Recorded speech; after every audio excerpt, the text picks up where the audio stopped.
మనకి సినిమా అంటే మనకు తెలిసిన సినిమా, మన తెలుగు సినిమా. ఇప్పుడు అలా కాదు. ప్రేక్షకుడు కూడా ఈ టేక్ ఇలా తీసుంటే బాగుండేది, ఇక్కడ మ్యూజిక్ తక్కువైంది, ఇక్కడ ల్యాగ్ అయింది. ప్రతి ప్రేక్షకుడు కూడా ఒక రివ్యూవర్‌గా చూడడం అవుతుంది.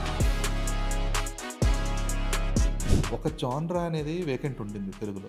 వర్గ వివక్ష, కుల వివక్ష తాలూకు ఒక జాన్రా అనేది. అంటే మనం అంతకుముందు టి. కృష్ణ గారు, ఆర్. నారాయణమూర్తి గారు ఇలాంటి కైండ్ ఆఫ్ దర్శకులు ఉన్నప్పుడు కొంచెం ఆ వెరైటీ ఆఫ్ సినిమా ఆ జాన్రాని ఎందుకు ఎంకరేజ్ చేయలేకపోయారు? అందులో ఎక్స్‌ప్లోర్ చేయని చాలా కథలున్నాయి. ఆ కథలన్నీ నా దగ్గర ఉన్నాయి. ఈ కథలు ఇప్పుడు అన్ని మాధ్యమాలు నాకేమి సినిమా, ఓటీటీ లేకపోతే యూట్యూబ్ అలాగంటూ ఏం లేదు.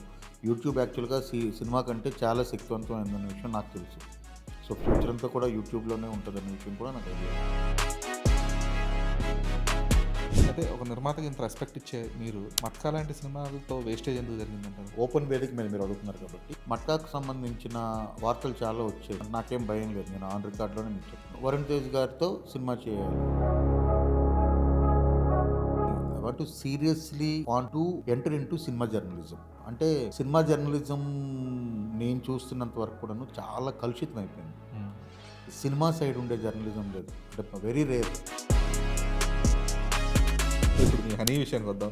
ఏంటి అసలు టీజర్తోనే కొంచెం భయపెట్టడానికి ప్రయత్నించారు అసలు. పిల్లిమాయ అనే ఒక సబ్జెక్ట్. సో పిల్లిమాయ ఎవరి దగ్గర అయితే ఉందో వాళ్ళు చెప్పింది ప్రపంచం అంతా వింటుంది. వాళ్ళకి సంపదకి కొరవ ఉండదు. పిల్లి ప్రసవించేటప్పుడు దాని మాయ కింద పడుతుంది, పిల్ల తినేస్తుంది. సో కాబట్టి ఆ పిల్లిమాయ అనేది దొరకదు. హీరోయిన్స్ ఎవరో తెలుగు వాళ్ళు ఎవరు చేయనన్నారా ఏంటి? దివ్య పెళ్ళి నేను అనుకున్నది రాధికా ఆప్టే అనుకున్నాను. ఓకే. ఫస్ట్ నిమిషా సజయన్ కూడా అనుకున్నాను. కరుణ్ కుమార్ గారు నమస్తే. గుడ్ ఈవినింగ్ అండి. నమస్తే. Very good evening. సో మీరు కొంచెం కమ్యూనిస్ట్లా కనబడే క్యాపిటలిస్ట్ అనిపిస్తారు సార్ అప్పుడప్పుడు. ఎలా?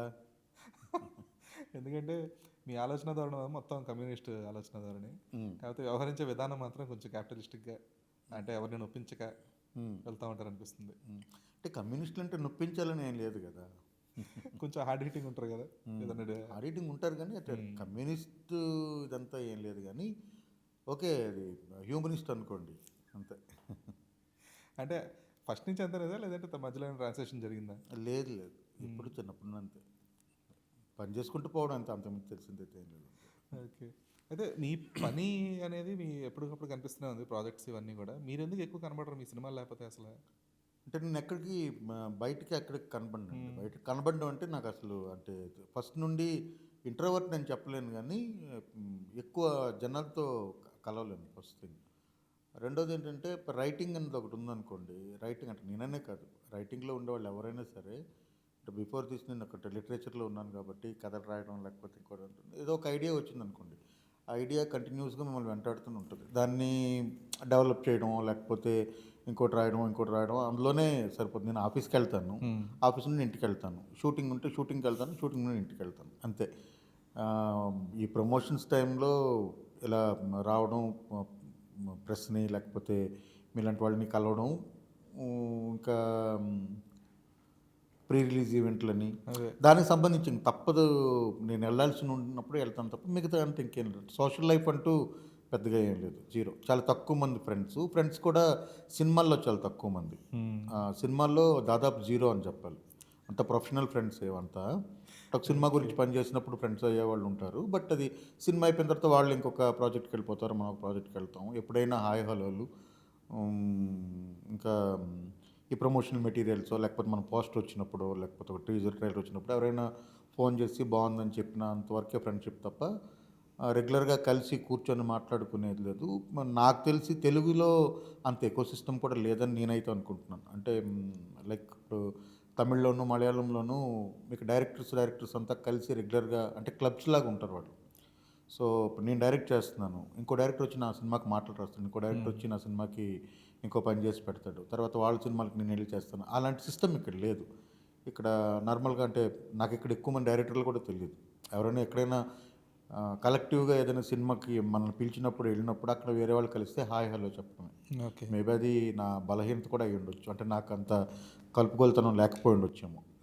ఓకే. కానీ అంటే ఇప్పుడు ఇండస్ట్రీలో సర్వైవ్ అవ్వాలంటే ఈ పరిచయాలు అవి చాలా కంపల్సరీ కదండి.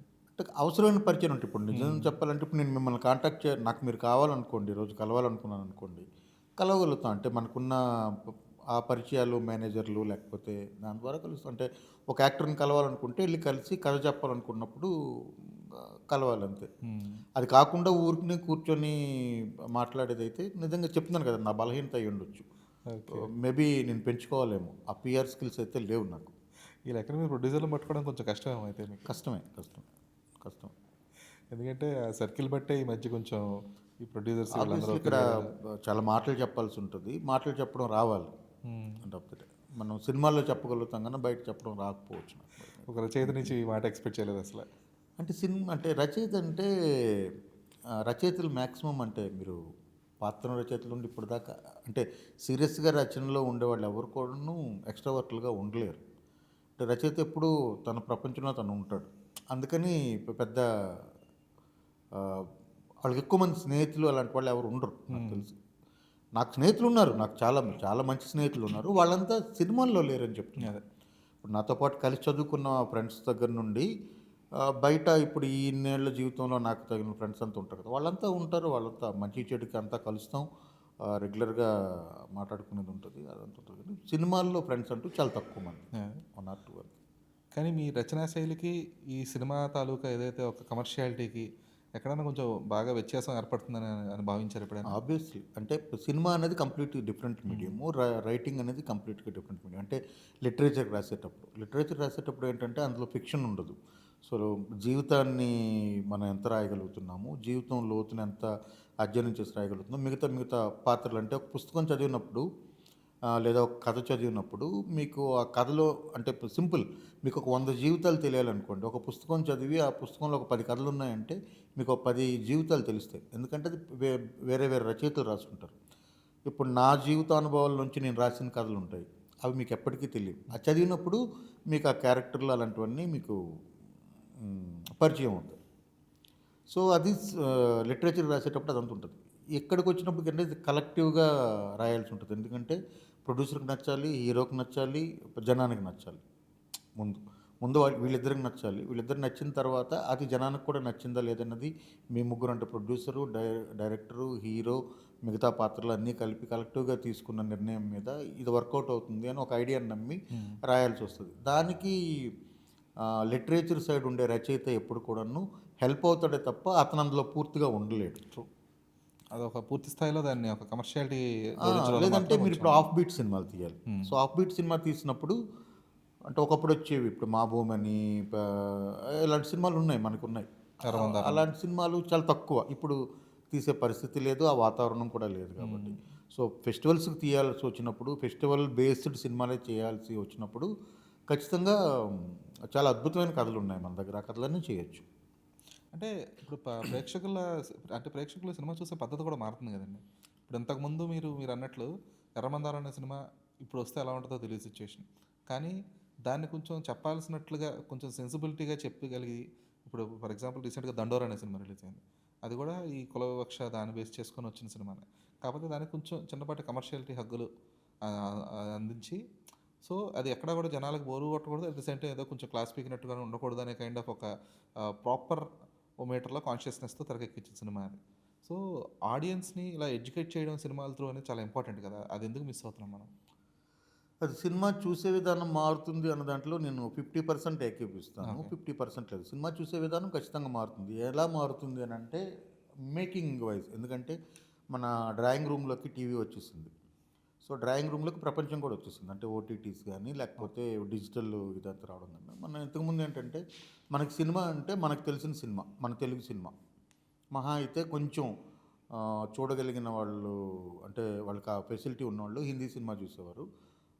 చాలా రేర్గా అంటే సినిమాల్లో ఉండేవాళ్ళు మాత్రం నాలెడ్జ్ కోసమో లేకపోతే రిఫరెన్స్ల కోసమో లేకపోతే ఏం సినిమాలు ఆడుతున్నాయన్న కాంపిటేటివ్ రివ్యూ గురించో తమిళ సినిమాలు, మలయాళం సినిమాలు కానీ చూసేవారు. సాధారణ ప్రేక్షకులు అంటే మనకు తెలిసిన సినిమా అంటే మన ఊరికి థియేటర్కి ఏ సినిమా వస్తుందో అదే సినిమా అంటే. ఇప్పుడు అలా కాదు. ఇప్పుడు ప్రతిదీ కంపేర్ చేస్తున్నా అంటే ప్రేక్షకుడు కూడా ఈ టేక్ ఇలా తీసుంటే బాగుండేది, ఇక్కడ మ్యూజిక్ తక్కువ అయింది, ఇక్కడ ల్యాగ్ అయింది అని చెప్పగలిగినట్టుగా. అంటే ప్రతి ప్రేక్షకుడు కూడా ఒక రివ్యూవర్గా చూడడం వచ్చింది. కాబట్టి మేకింగ్లో ఖచ్చితంగా మార్పులు వచ్చాయి. సో మేకింగ్ని ఇప్పుడున్న ప్రేక్షకుడి మైండ్ సెట్కి తగినట్టుగా మేకింగ్లో జాగ్రత్త తీసుకోవాల్సిన అయితే అవసరం ఉంది. రెండోది కథ చెప్పినప్పుడు ఎప్పుడైనా కథ చూసి మీరు చెప్పిన ఎర్రమందారం ఉంది కదా! ఎర్రమందారాన్ని కూడా ఈరోజు తీయొచ్చు. ఎర్రమందారాన్ని ఈరోజు తీయొచ్చంటే ఎర్రమందారాన్ని మనం దృష్టిలో పెట్టుకుంటే అదొక 4 ఇళ్లల్లో ఒక 5, 6 ఔట్‌డోర్ లొకేషన్స్‌లో జరుగుద్ది. దాన్ని ఎందుకంటే మీకిప్పుడు పాత సినిమాల్లో ఒక ఇల్లు చూపించామంటే ఇంటి వెనకాతల అదొక టౌను అంటే వెనకాతల ఒక పెయింటింగ్ ఏస్తే చాలు. దాన్నప్పుడు యాక్సెప్ట్ చేశారు. ఈరోజు అలా కుదరదు. లైవ్ లొకేషన్‌లో తీసినప్పటికి కూడాను అందులో ఇంకేమైనా తప్పులు ఎతకడానికి ట్రై చేసేవాళ్ళున్నారు. కాబట్టి అలాంటి వాటిల్లో ఇది తీసుకోవాల్సొచ్చింది. మోర్ ఇప్పుడు ప్రేక్షకుల అభిరుచి అంతా ఏం మారిందంటే ఎంత రియలిస్టిక్‌గా కథ చెప్తున్నాము. ఇంక తర్వాత ఎడ్యుకేట్ చేయాలంటున్నారు కదా! ఎడ్యుకేట్ చేయాలి అన్నదైతే నేను నమ్మను. ఎడ్యుకేషన్ కాదు కానీ టచ్ చేసి చూపించగలను. ఇక్కడ ఒక తప్పు ఉంది. ఇది చూడండి అని చెప్పగలుగుతాము. సో, అదంతా ఇండివిడ్యువల్ విచక్షణ. అట్ ద సేమ్ టైమ్ ఒక మంచి సమస్యనో లేకపోతే మనం అడ్రస్ చేయాల్సిన సమస్యనో కళారూపంగా చెప్పాల్సిన బాధ్యత మనకుంది అని అయితే ఖచ్చితంగా అనుకోవాలి. అంటే అది రైటింగా లేకపోతే వీధి నాటకమా, పద్యమా, పాట, సినిమానా ఏదైనా సరే మనం అది చెప్పగలగాలి. అంటే కళాకారుడి ద్వారానే అంటే ఉద్యమాలు ఇప్పటిదాకా నిర్మాణమైన ఉద్యమాలు గానీ, లేకపోతే సక్సెస్ అయిన ఉద్యమాలు గానీ, విపరీతంగా అంటే అప్పట్లో ఏమీ లేని రోజుల్లోనే నక్సల్ ఉద్యమం లాంటిదంతా కూడాను ఓన్లీ పాట, ఆట ద్వారానే ప్రజలకు చేరింది. సో, కళకుండే శక్తి అలాంటిది కాబట్టి, ఆ కళలో మనం ఖచ్చితంగా ఇది చెప్పాలి. అది ఎడ్యుకేట్ చేయొచ్చు. జనరంజకంగా ఎడ్యుకేట్ చేయాలి. అది మరీ కూర్చొని నేను బెత్తం పట్టుకొని పాఠం చెప్తానంటే కుదరదు. ట్రూ. కాకపోతే ఆ సామాజిక బాధ్యత అనేది రాను రాను కొంచెం లోపిస్తుందేమో అనిపిస్తుంది సినిమాల ద్వారా ముఖ్యంగా. కరెక్టే. అది లోపిస్తుందనంటే అప్పుడు 'దండోరా' అని మీరొక ఇది చెప్పారు. 'బలగం' వచ్చింది. మొన్న 'రాజు వెడ్స్ రాంబాయ్' వచ్చింది. నేను తీసిన 'శ్రీదేవి సోడా సెంటర్', 'పలాస' ఇవన్నీ ఉన్నాయి. సో, తీస్తూ ఉండాలి.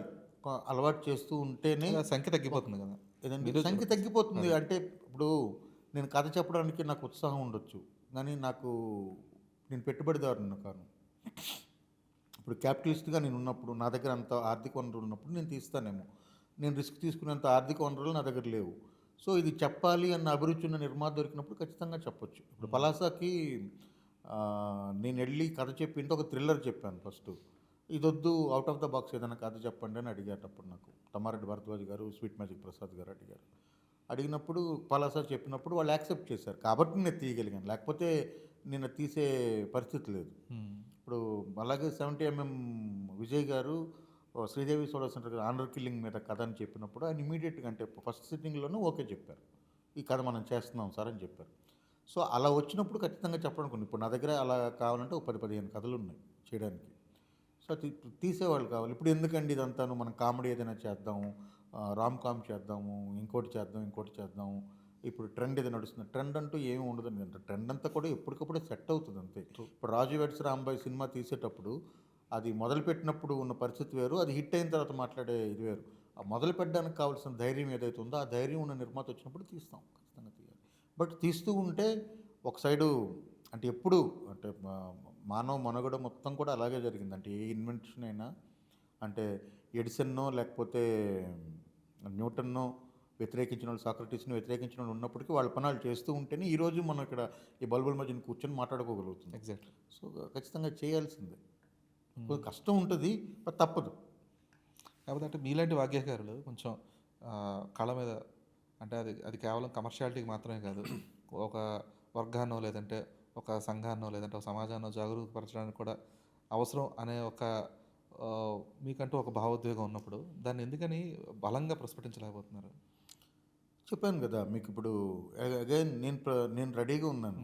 మీరు రేపు ప్రొడ్యూసర్‌ని తీసుకొస్తే నేను మీకు అద్భుతమైన సినిమాని ఇవ్వగలుగుతాను. అంటే నాకు పూర్తి స్వేచ్ఛనిచ్చి ఇది చేద్దాం అన్నంత నాతో పాటు అంతే క్లీన్‌గా ఆలోచించగలిగిన ప్రొడ్యూసర్ దొరికినప్పుడు చేయగలుగుతాం. ఇప్పుడు అలాగా కొంతమంది ద్వయం ఉండేవారు. ప్రొడ్యూసర్, డైరెక్టర్స్ ఉండేవారు.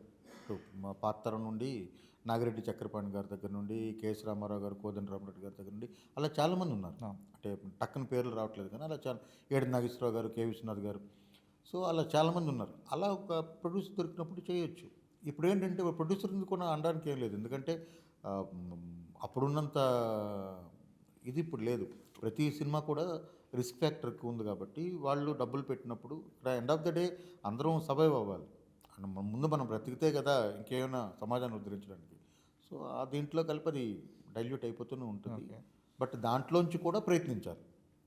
అయితే ఒక నిర్మాతకి ఇంత రెస్పెక్ట్ ఇచ్చే మీరు అంటే స్ట్రైట్‌గా అడిగితే 'మట్కా' లాంటి సినిమాలతో వేస్టేజ్ ఎందుకు జరిగిందంటారు?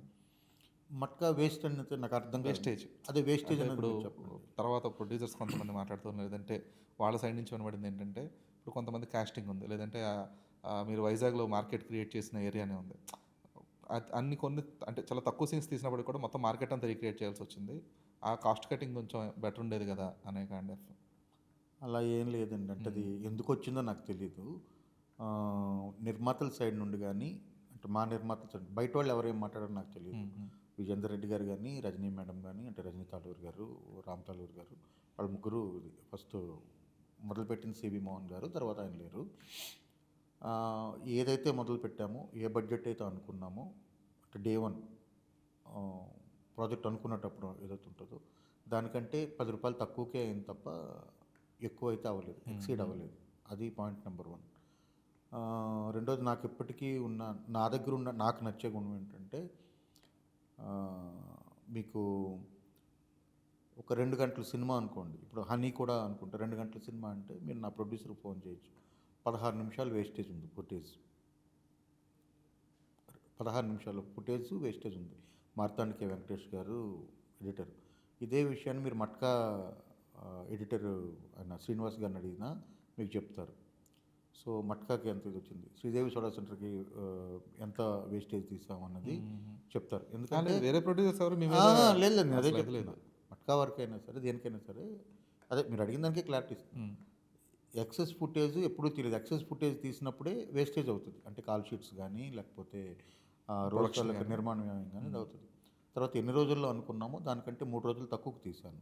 ఒకటి, ఎంత బడ్జెట్ అనుకున్నామో దానికంటే ₹10 తక్కువకు తీశాను. ఓకే. నిర్మాణ పరంగా అంటే ప్రొడ్యూసర్స్ అంటే ఇప్పుడు మీరు ఒక ఓపెన్ వేదిక మీద మీరు అడుగుతున్నారు కాబట్టి, మట్కాకు సంబంధించిన వార్తలు చాలా వచ్చాయి. మీరు అవన్నీ చూస్తే అందులో దుర్వినియోగం జరిగింది అన్నదైతే ఉంది. దుర్వినియోగం అనేది ప్రొడక్షన్ సైడ్ జరిగి ఉండొచ్చు. అంటే ప్రొడ్యూసర్ సైడ్ నుండి నియమించిన మనుషులు కానీ, మేనేజర్స్ కానీ, లేకపోతే ఇంకెవరు, నేను ఎవరిని, ఎందుకంటే నాకు నిజంగా తెలియదు. నాకైతే నిజంగా తెలియదు. నేను ఎప్పుడు నా సైడ్ నుండి వేస్టేజ్ అంటానంటే, నాకు ఇప్పుడు ఇది కావాలి, ఇది పట్టుబట్టి ఇదే కావాలి, ఇది లేకపోతే చేయను అని అయితే నేను ఈ రోజు దాకా ఎప్పుడూ చేయలేదు, ఈరోజు వరకు. రెండోది, సెట్కి వెళ్ళిన తర్వాత ఎందుకంటే మీకు ఆర్ట్ డిపార్ట్మెంట్ కావచ్చు, లేకపోతే కాస్ట్యూమ్స్ డిపార్ట్మెంట్ కావచ్చు, ఆర్టిస్టులను ఒక్కళ్ళని నేను మేనేజ్ చేయలేను. అంటే మీతో తీయవలసింది మీరు లేకుండా ఇంకోళ్ళతో తీయలేను కదా. అదొక్కటి నేను మేనేజ్ చేయను. అది అవుట్ ఆఫ్ మై హ్యాండ్స్. నాకు అంత తెలియట్లేదు. బట్ అది కాకుండా నేను ఏం లేకపోయినా ఈరోజు షూటింగ్ ఎప్పుడూ ఆపింది లేదు. చాలాసార్లు అది కుదరదు. అంటే దానికి వేరియస్ రీజన్స్ ఉంటాయి. అంటే అది వేరే సపరేట్గా ఇంకొక పాడ్కాస్ట్ చేయాలి మనం. అది పక్కన పెడితే నేను ఈరోజు ఇప్పుడు దాకా మట్కాలో అయితే అలాగ ఎప్పుడూ చేయలేదు. ఓకే. మట్కాలో ఇన్ఫ్యాక్ట్ బాంబేలో మేము చేయవలసిన ఒక షెడ్యూలే చేయలేదు మేము. బాంబేలో చేయవలసిన షెడ్యూల్నే చేయకుండా దాన్ని హైదరాబాద్లోనే కంప్లీట్ చేసాం. ఇది ఆన్ రికార్డ్ మీకు నేను చెప్తున్నాను. నా వలన అయితే 5 పైసలు కూడా కాస్టింగ్ అంటారా, కాస్టింగ్ అంతా కూడాను మీకు తెలియంది కాదు. బట్ స్టిల్ మళ్ళీ మీరు నాకేం భయం లేదు, నేను ఆన్ రికార్డ్లోనే మీకు చెప్తున్నాను. కాస్టింగ్ అంతా కూడా వరుణ్ తేజ్ గారితో సినిమా చేయాలి. సో వరుణ్ తేజ్ గారిని పెట్టుకున్నాం, అయిపోయింది కదా. ఆయనే హీరో. ప్రొడక్షన్ హౌస్ చెప్పింది, ఆయన కథ చెప్పాము, ఆయన కథ నచ్చింది, తీసుకున్నాం. తర్వాత ఆయన ఇందులోనూ ఇన్వాల్వ్ అవ్వలేదు. ఎప్పుడు కూడా ఆయన వీళ్ళని తీసుకోండి వాళ్ళని తీసుకొని ఇన్వాల్వ్ అవ్వలేదు. ఆప్షన్స్ చెప్తే సో ఎస్ సార్ వీళ్ళతో వెళ్ళొచ్చు మనం, ఇది ఓకే సార్ అనే చెప్పారు తప్ప ఆయన ఈరోజు ఎందులోనూ వేలు పెట్టి వీళ్ళని తీసుకోండి అని చెప్పలేదు. ఆ కథకి ఎవరెవరు కావాలో ఆ ఆప్షన్స్ని, ఇప్పుడు నాకు ఒక జర్నలిస్ట్ కావాలనుకోండి సినిమాలో, ఎగ్జాంపుల్ చెప్తాను, మిమ్మల్ని పెడతాను, తర్వాత ఇంకొక ఆయన పెడతాను, వీళ్ళు ముగ్గురు జర్నలిస్ట్ క్యారెక్టర్కి అది, ఈయన రూపాయి, ఈయన ₹2, ఈయన ₹3 తీసుకుంటాడు, ఎవరితో వెళ్దామని మీరు చెప్పండి, వీళ్ళు ముగ్గురు న్యాయం చేయగలరు అని చెప్తాం. ఓకే, దాన్ని ప్రొడక్షన్ హౌస్ ఎవరు ఎస్ చెప్తారో వాళ్ళతోనే వెళ్తాం, అంతే తప్ప అంటే మిగతా డైరెక్టర్లకు ఎలాగుందో తెలియదు. నా వరకు అయితే నాకున్న స్టేచర్ అయితే అంతే, వెరీ క్లియర్లీ నేను అది ఒప్పుకుంటున్నాను. నాకేంటంటే నాకు ఇతనే కావాలని పట్టుబట్టింది అయితే ఏమీ లేదు. ఓకే. ఇందులో నేను పట్టుబట్టి వీళ్ళైతే బాగుంటుంది అన్నప్పుడు వాళ్ళు చాలా ఓవర్ ప్రైస్డ్, అంటే మనకు బడ్జెట్ కంటే ఎక్కువ అవుతున్నారు అనుకున్నప్పుడు వాళ్ళని ప్రొడక్షను నేను కూర్చొని, సార్ వీళ్ళైతే మనకి ఎక్కువ అవుతున్నారు అనుకున్నప్పుడు, అయితే వద్దులేండి సార్ మనం ఈ సెకండ్ ఆప్షన్కి వెళ్దాం, వాళ్ళు ఖాళీగానే ఉన్నారు ఆ టైంకి, ఆ డేట్స్ ఉన్నాయి, బట్ మనం ఈ సెకండ్ ఆప్షన్కి వెళ్దాం అని వెళ్ళానే తప్ప ఇదైతే చేయలేదు. వేస్టేజ్ అన్నదైతే ఓకే. ఈ రోజు వరకు నేను ఎప్పుడు చేయలేదు. ఇప్పుడు హనీ సినిమా కూడా మేము ఏమైతే బడ్జెట్ అనుకున్నామో దానికంటే సేమ్ మళ్ళీ అదే 10 రూపాయలు తక్కువకే సినిమా కంప్లీట్ చేశాను. 5 రోజులు, ఇంకా 5 రోజులు షూట్ మేము చేసుకోవచ్చు. మాకు ఇంకా Allocated ప్రమోషన్ budget సాంగ్ ఉంది. ఏమైనా ఓకే. చేయాలనుకుంటే, అంటే మేము మాట్లాడుకున్న ప్యాకేజ్ కంటే వాట్ యూ కాల్ యూనిట్ ఇవన్నీ ఉన్నాయి కదా, అవన్నీ కూడా ఇంకా స్టిల్ మాకు అవైలబుల్ ఉన్నాయి. ఓకే. ఒక సినిమా ఫస్ట్ కాపీ కంప్లీట్ చేసేసాను. ఓకే. సో నా సైడ్ అయితే లేదు, బట్ బయట ఎన్ని రకాలైన మాట్లాడుకోవచ్చు. ఇప్పుడు ఆ సినిమా సపోజ్ హిట్ అయ్యి ఉండొచ్చు అనుకోండి, ఇవన్నీ వచ్చాయి. ఇవన్నీ రావు. హిట్ అవునప్పుడు చాలా వస్తాయి. True. అది మెయిన్ వినబడింది అదే. ఆ ప్రొడక్షన్ ఒకటి అండ్ నోరా ఫతేహి కాస్టింగ్ ఒకటి. నోరా ఫతేహి నార్మల్గా చార్జ్ చేసిన దానికంటే, అంటే ఆమె చాలా హైలీ పెయిడ్, అంటే ఆమె ఒక షో చేస్తే நமకు చాలా డబ్బు ఇస్తారు. ఈ సినిమాలో ఆమె చేసింది అసలు ఏమీ కాదు. ఆమెకి పే చేసింది అయితే, ఆమె ఇచ్చిన కాల్ షీట్స్కి ఆమెకి పే చేసింది అయితే ఏమీ కాదు. ఆమె ఓన్లీ ఒకే ఒక మాట అడిగింది, అంటే నేనే నెరేట్ చేశాను బాంబే వెళ్ళినప్పుడు.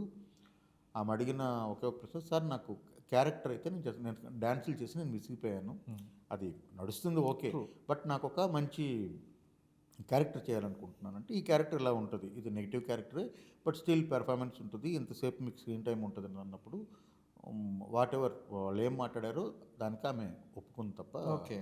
డిమాండ్ అయితే ఏం లేదు. నోరాపతి ఇచ్చేసి చాలా తక్కువ, ఆమె ఆ రేట్కి ఇంకెవరికి చేయదు కూడా ఆ ప్రైస్కి. ఓకే. అది ఓన్లీ ఒక తెలుగులో డెబ్యూ లాగా అనుకొని నేను చేశాను. రెండోది ఆమె చెప్పింది ఏంటంటే, నేను హైదరాబాద్ వచ్చి పెర్ డే 30,000 తీసుకొని డాన్సర్గా చేసిన ఇది ఉంది సార్, అదే ప్లేస్లో వచ్చి నేను ఇప్పుడు ఒక ఇంత పెద్ద సినిమాలో భాగం అవుతున్నందుకు నాకు దీనిగా ఉందని చెప్పి ఆమె చేసింది. అంతా కూడా నేను మీకు ఆన్ రికార్డే చెప్తున్నాను. ట్రూ అదే. యా, బట్ మరి ఎందుకని ఇప్పటిదాకా రెస్పాండ్ అవ్వలేదు మీరు అసలు? మీ మీద వస్తున్న అవసరం వార్తలకు లేదు కానీ కదండి. వీటికి. మీరు అడిగారు చెప్పాను. But me reputation at stake కదండి. ఉండకపోవచ్చు అండి అలాగా. నాకైతే స్టేక్ అయితే ఏం లేదు. ఎందుకంటే మీరు ఇదంతా అడుగుతున్నారు కానీ మన ఇండస్ట్రీ మొత్తం 3 వీధులు, అందరికీ అన్నీ తెలుసు. ఓకే, అందరికీ అన్నీ తెలుస్తాయి కాబట్టి అదంతా ఏం లేదు. రెప్యుటేషన్ దీంట్లో పోయేదైతే, ఇప్పుడు మనం ఏమైనా తప్పు చేస్తాం అనుకోండి, ఇప్పుడు నేను ఇంత క్లియర్గా మీరు అడిగిందని సమాధానం చెప్పగలను, నేను తడుముకోలేదుగా. మీరు ఇంకా 20 ప్రశ్నలు వేసినా దాని మీద సపరేట్గా మట్కా అని ఒక మీరు ఎపిసోడ్ చేస్తే నేను కంప్లీట్గా చెప్తాను, నాకేం భయం లేదు. వీళ్ళు భయం గురించి అని కాదు. అంటే మనం తడుముకోవాల్సిన పని లేదు. అదే. మనం క్లియర్గా ఉన్నప్పుడు మనకు ప్రాబ్లం ఏమి ఉంటుంది. కాకపోతే ఏమవుద్దంటే ఇలా ఫలానా ఇన్ని రకరకాల వార్తలు అటు మీ నుంచి సమాధానం ఇప్పటిదాకా రాని నన్ను ఎవరు వార్తలు- అడగలేదు. అదే అంటున్నా. రాకపోయేటప్పటికి ఏమవుతుందంటే కొత్తగా ఎవరైనా మిమ్మల్ని అప్రోచ్ అవ్వాలనుకో ప్రొడ్యూసర్స్ కొంచెం వెనక్కి తగ్గే ఏం అవకాశం లేదండి. ఉంది. దాని తర్వాత నేను, అంటే ఇప్పుడు నేను ఏమీ బయటికి చెప్పకూడదు కాబట్టి, అంటే అది నాన్ డిస్క్లోజర్ అగ్రిమెంట్స్లో ఉన్నాయి కాబట్టి అవన్నీ ఏం మాట్లాడాను. నేను ఇమీడియట్గా హనీ మొదలు పెట్టాను. దాని తర్వాత ఇంకా వరుసగా ప్రాజెక్ట్ చేసుకుంటూ వెళ్ళాలి అంతే, అంతైతే ఏం లేదు. ఓకే. బట్ ఈ సినిమా ఫెయిల్యూర్ తాలూకా బాధ్యత కానీ ఎంతవరకు తీసుకున్నారు మీరు? 100% తీసుకోవాలి. నాదే బాధ్యత. అంటే నేను ఎవరు తప్పు చేసినప్పటికీ ఆ తప్పుని నేను సరిగ్గా క్వశ్చన్ చేయలేకపోయాను అన్నది నా బాధ్యత అవుతుంది. ఎందుకంటే ఖచ్చితంగా నేనే తీసుకుంటాను. ఓకే. ఏ కథ అయితే చెప్పాలనుకున్నామో ఆ కథ చెప్పడంలో ఫెయిల్ అయినప్పుడు అది నాదే బాధ్యత. అందులో ఎవరిని బాధ్యులను చేయలేము. కాస్ట్గా పెరిగింది, వేస్టేజ్ అయింది, అలాంటివి నేను ఒప్పుకోను. ఫెయిల్యూర్ నేను ఒప్పుకుంటాను, నాదే తప్పు. అంటే దానికి మరి వాణిజ్యపరమైన బాధ్యత ఎంతవరకు తీసుకున్నారు? వాణిజ్యపరంగా అది ఏం నష్టమేం కాదు, నష్టం కాదండి. ఓకే. సో మీ మీద పడలేదు అది ఇంకా ఎఫెక్ట్. ఓకే. సరే, అయితే మీరు క్రిటిసిజంకి రెస్పాండ్ అయ్యే విధానం అనేది కొంచెం నాకు ఎందుకో ఫస్ట్ నుంచి ఇష్టం సార్. మీ మెట్రో కథలు అనే ఒక సిరీస్, ఆహా సిరీస్ వచ్చినప్పుడు దానికి ఒక 70% పాజిటివ్ రెస్పాన్స్ వచ్చాయి. అందరూ చాలా బాగుంది, ముఖ్యంగా సనా గారి సీక్వెన్సెస్, అందులో మీకు స్కోప్ ఉన్నప్పటికీ కూడా ఇది ఇంకా సెక్షువల్ చేయడానికి స్కోప్ ఉన్నప్పటికీ ఎక్కడ దానికి ఆ స్పేస్ ఇవ్వకుండా చాలా ఎంతవరకు మెచ్యూర్డ్గా అది ప్రేక్షకుడికి అర్థమైతే చాలు, దాని తాలూకు తీవ్రత అనేది చూపించకుండా తీశారు అనేది ఒక ఎంత పాజిటివ్ అయితే ఉందో, అక్కడక్కడ చాలామంది నచ్చిన వాళ్ళకి కూడా అలాగే మీకు ఫేస్బుక్ పోస్టులు అవి పెడితే దానికి మీరు చాలా ఓపిక్గా కింద కామెంట్లు రాశారు చాలా పోస్టులు. అవునా, నేను మర్చిపోయాను. నేను 2-3 ఈనేంటి నెగిటివ్ రివ్యూలు కూడా ఎంత బాగా రెస్పాండ్ అవుతున్నారు.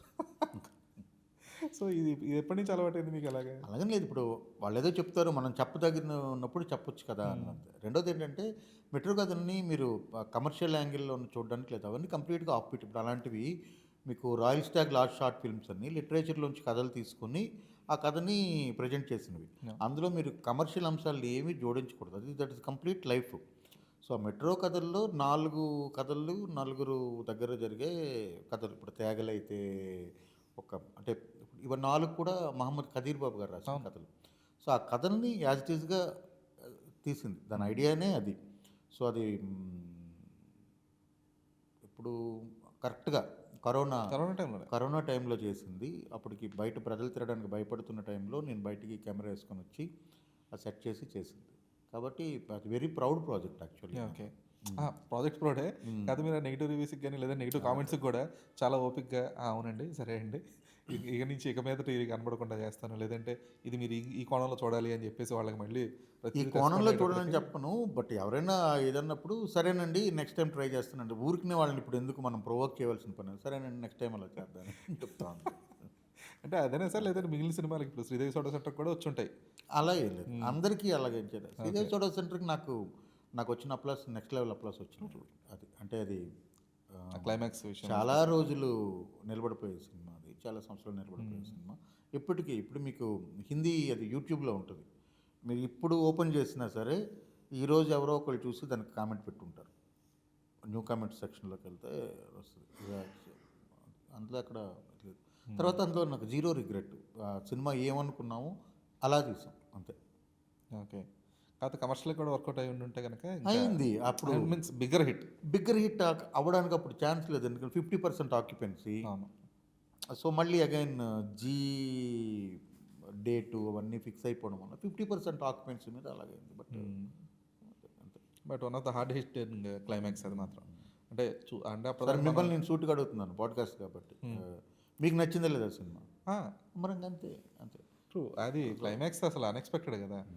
ఎందుకంటే 2 అన్ఎక్స్‌పెక్టెడ్ షాట్స్ ఉంటాయి అందులో.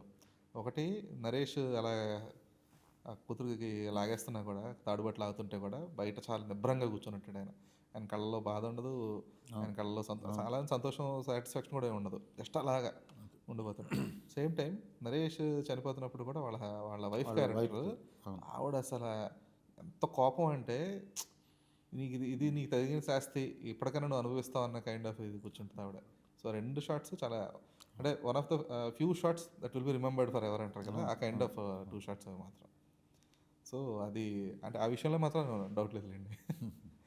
సరే అయితే మీ ఫస్ట్ సినిమా నుంచి తీసుకుంటూ వస్తే మీరు ఎప్పుడు కూడా అంటే మొన్న రాహుల్ రవీంద్రన్‌తో మాట్లాడుతున్నప్పుడు ఆయన ఒక మాట అన్నారు. బాగా నచ్చింది నాకు. నేను ఎక్కువ మందికి రీచ్ అయ్యే సినిమా తీయాలనుకుంటున్నాను. అంతేగాని నా సినిమా ఎక్కువ మందికి రీచ్ అవ్వడం ఇంపార్టెంట్ కాదు అని చెప్పారన్నమాట. అంటే వైడర్ రేంజ్ ఆఫ్ ఆడియన్స్ నా సినిమాని చూసి చూడాలి తప్పితే wider range of audience cinema చూడడం కోసం నేను సినిమాలు తీయను అనేది. సో మీరు కూడా ఇంచుమించుగా ఆ కోవలోకి వస్తారని నేను అనుకుంటున్నాను. మీరు ఎంతవరకు ఏకీపిస్తారు? హానెస్ట్‌గా ఎవరికైనా సరే ఫేము, డబ్బు 2 కావాలి. ఆ 2 కావాలనంటే ఖచ్చితంగా కమర్షియల్ హిట్ కావాలి.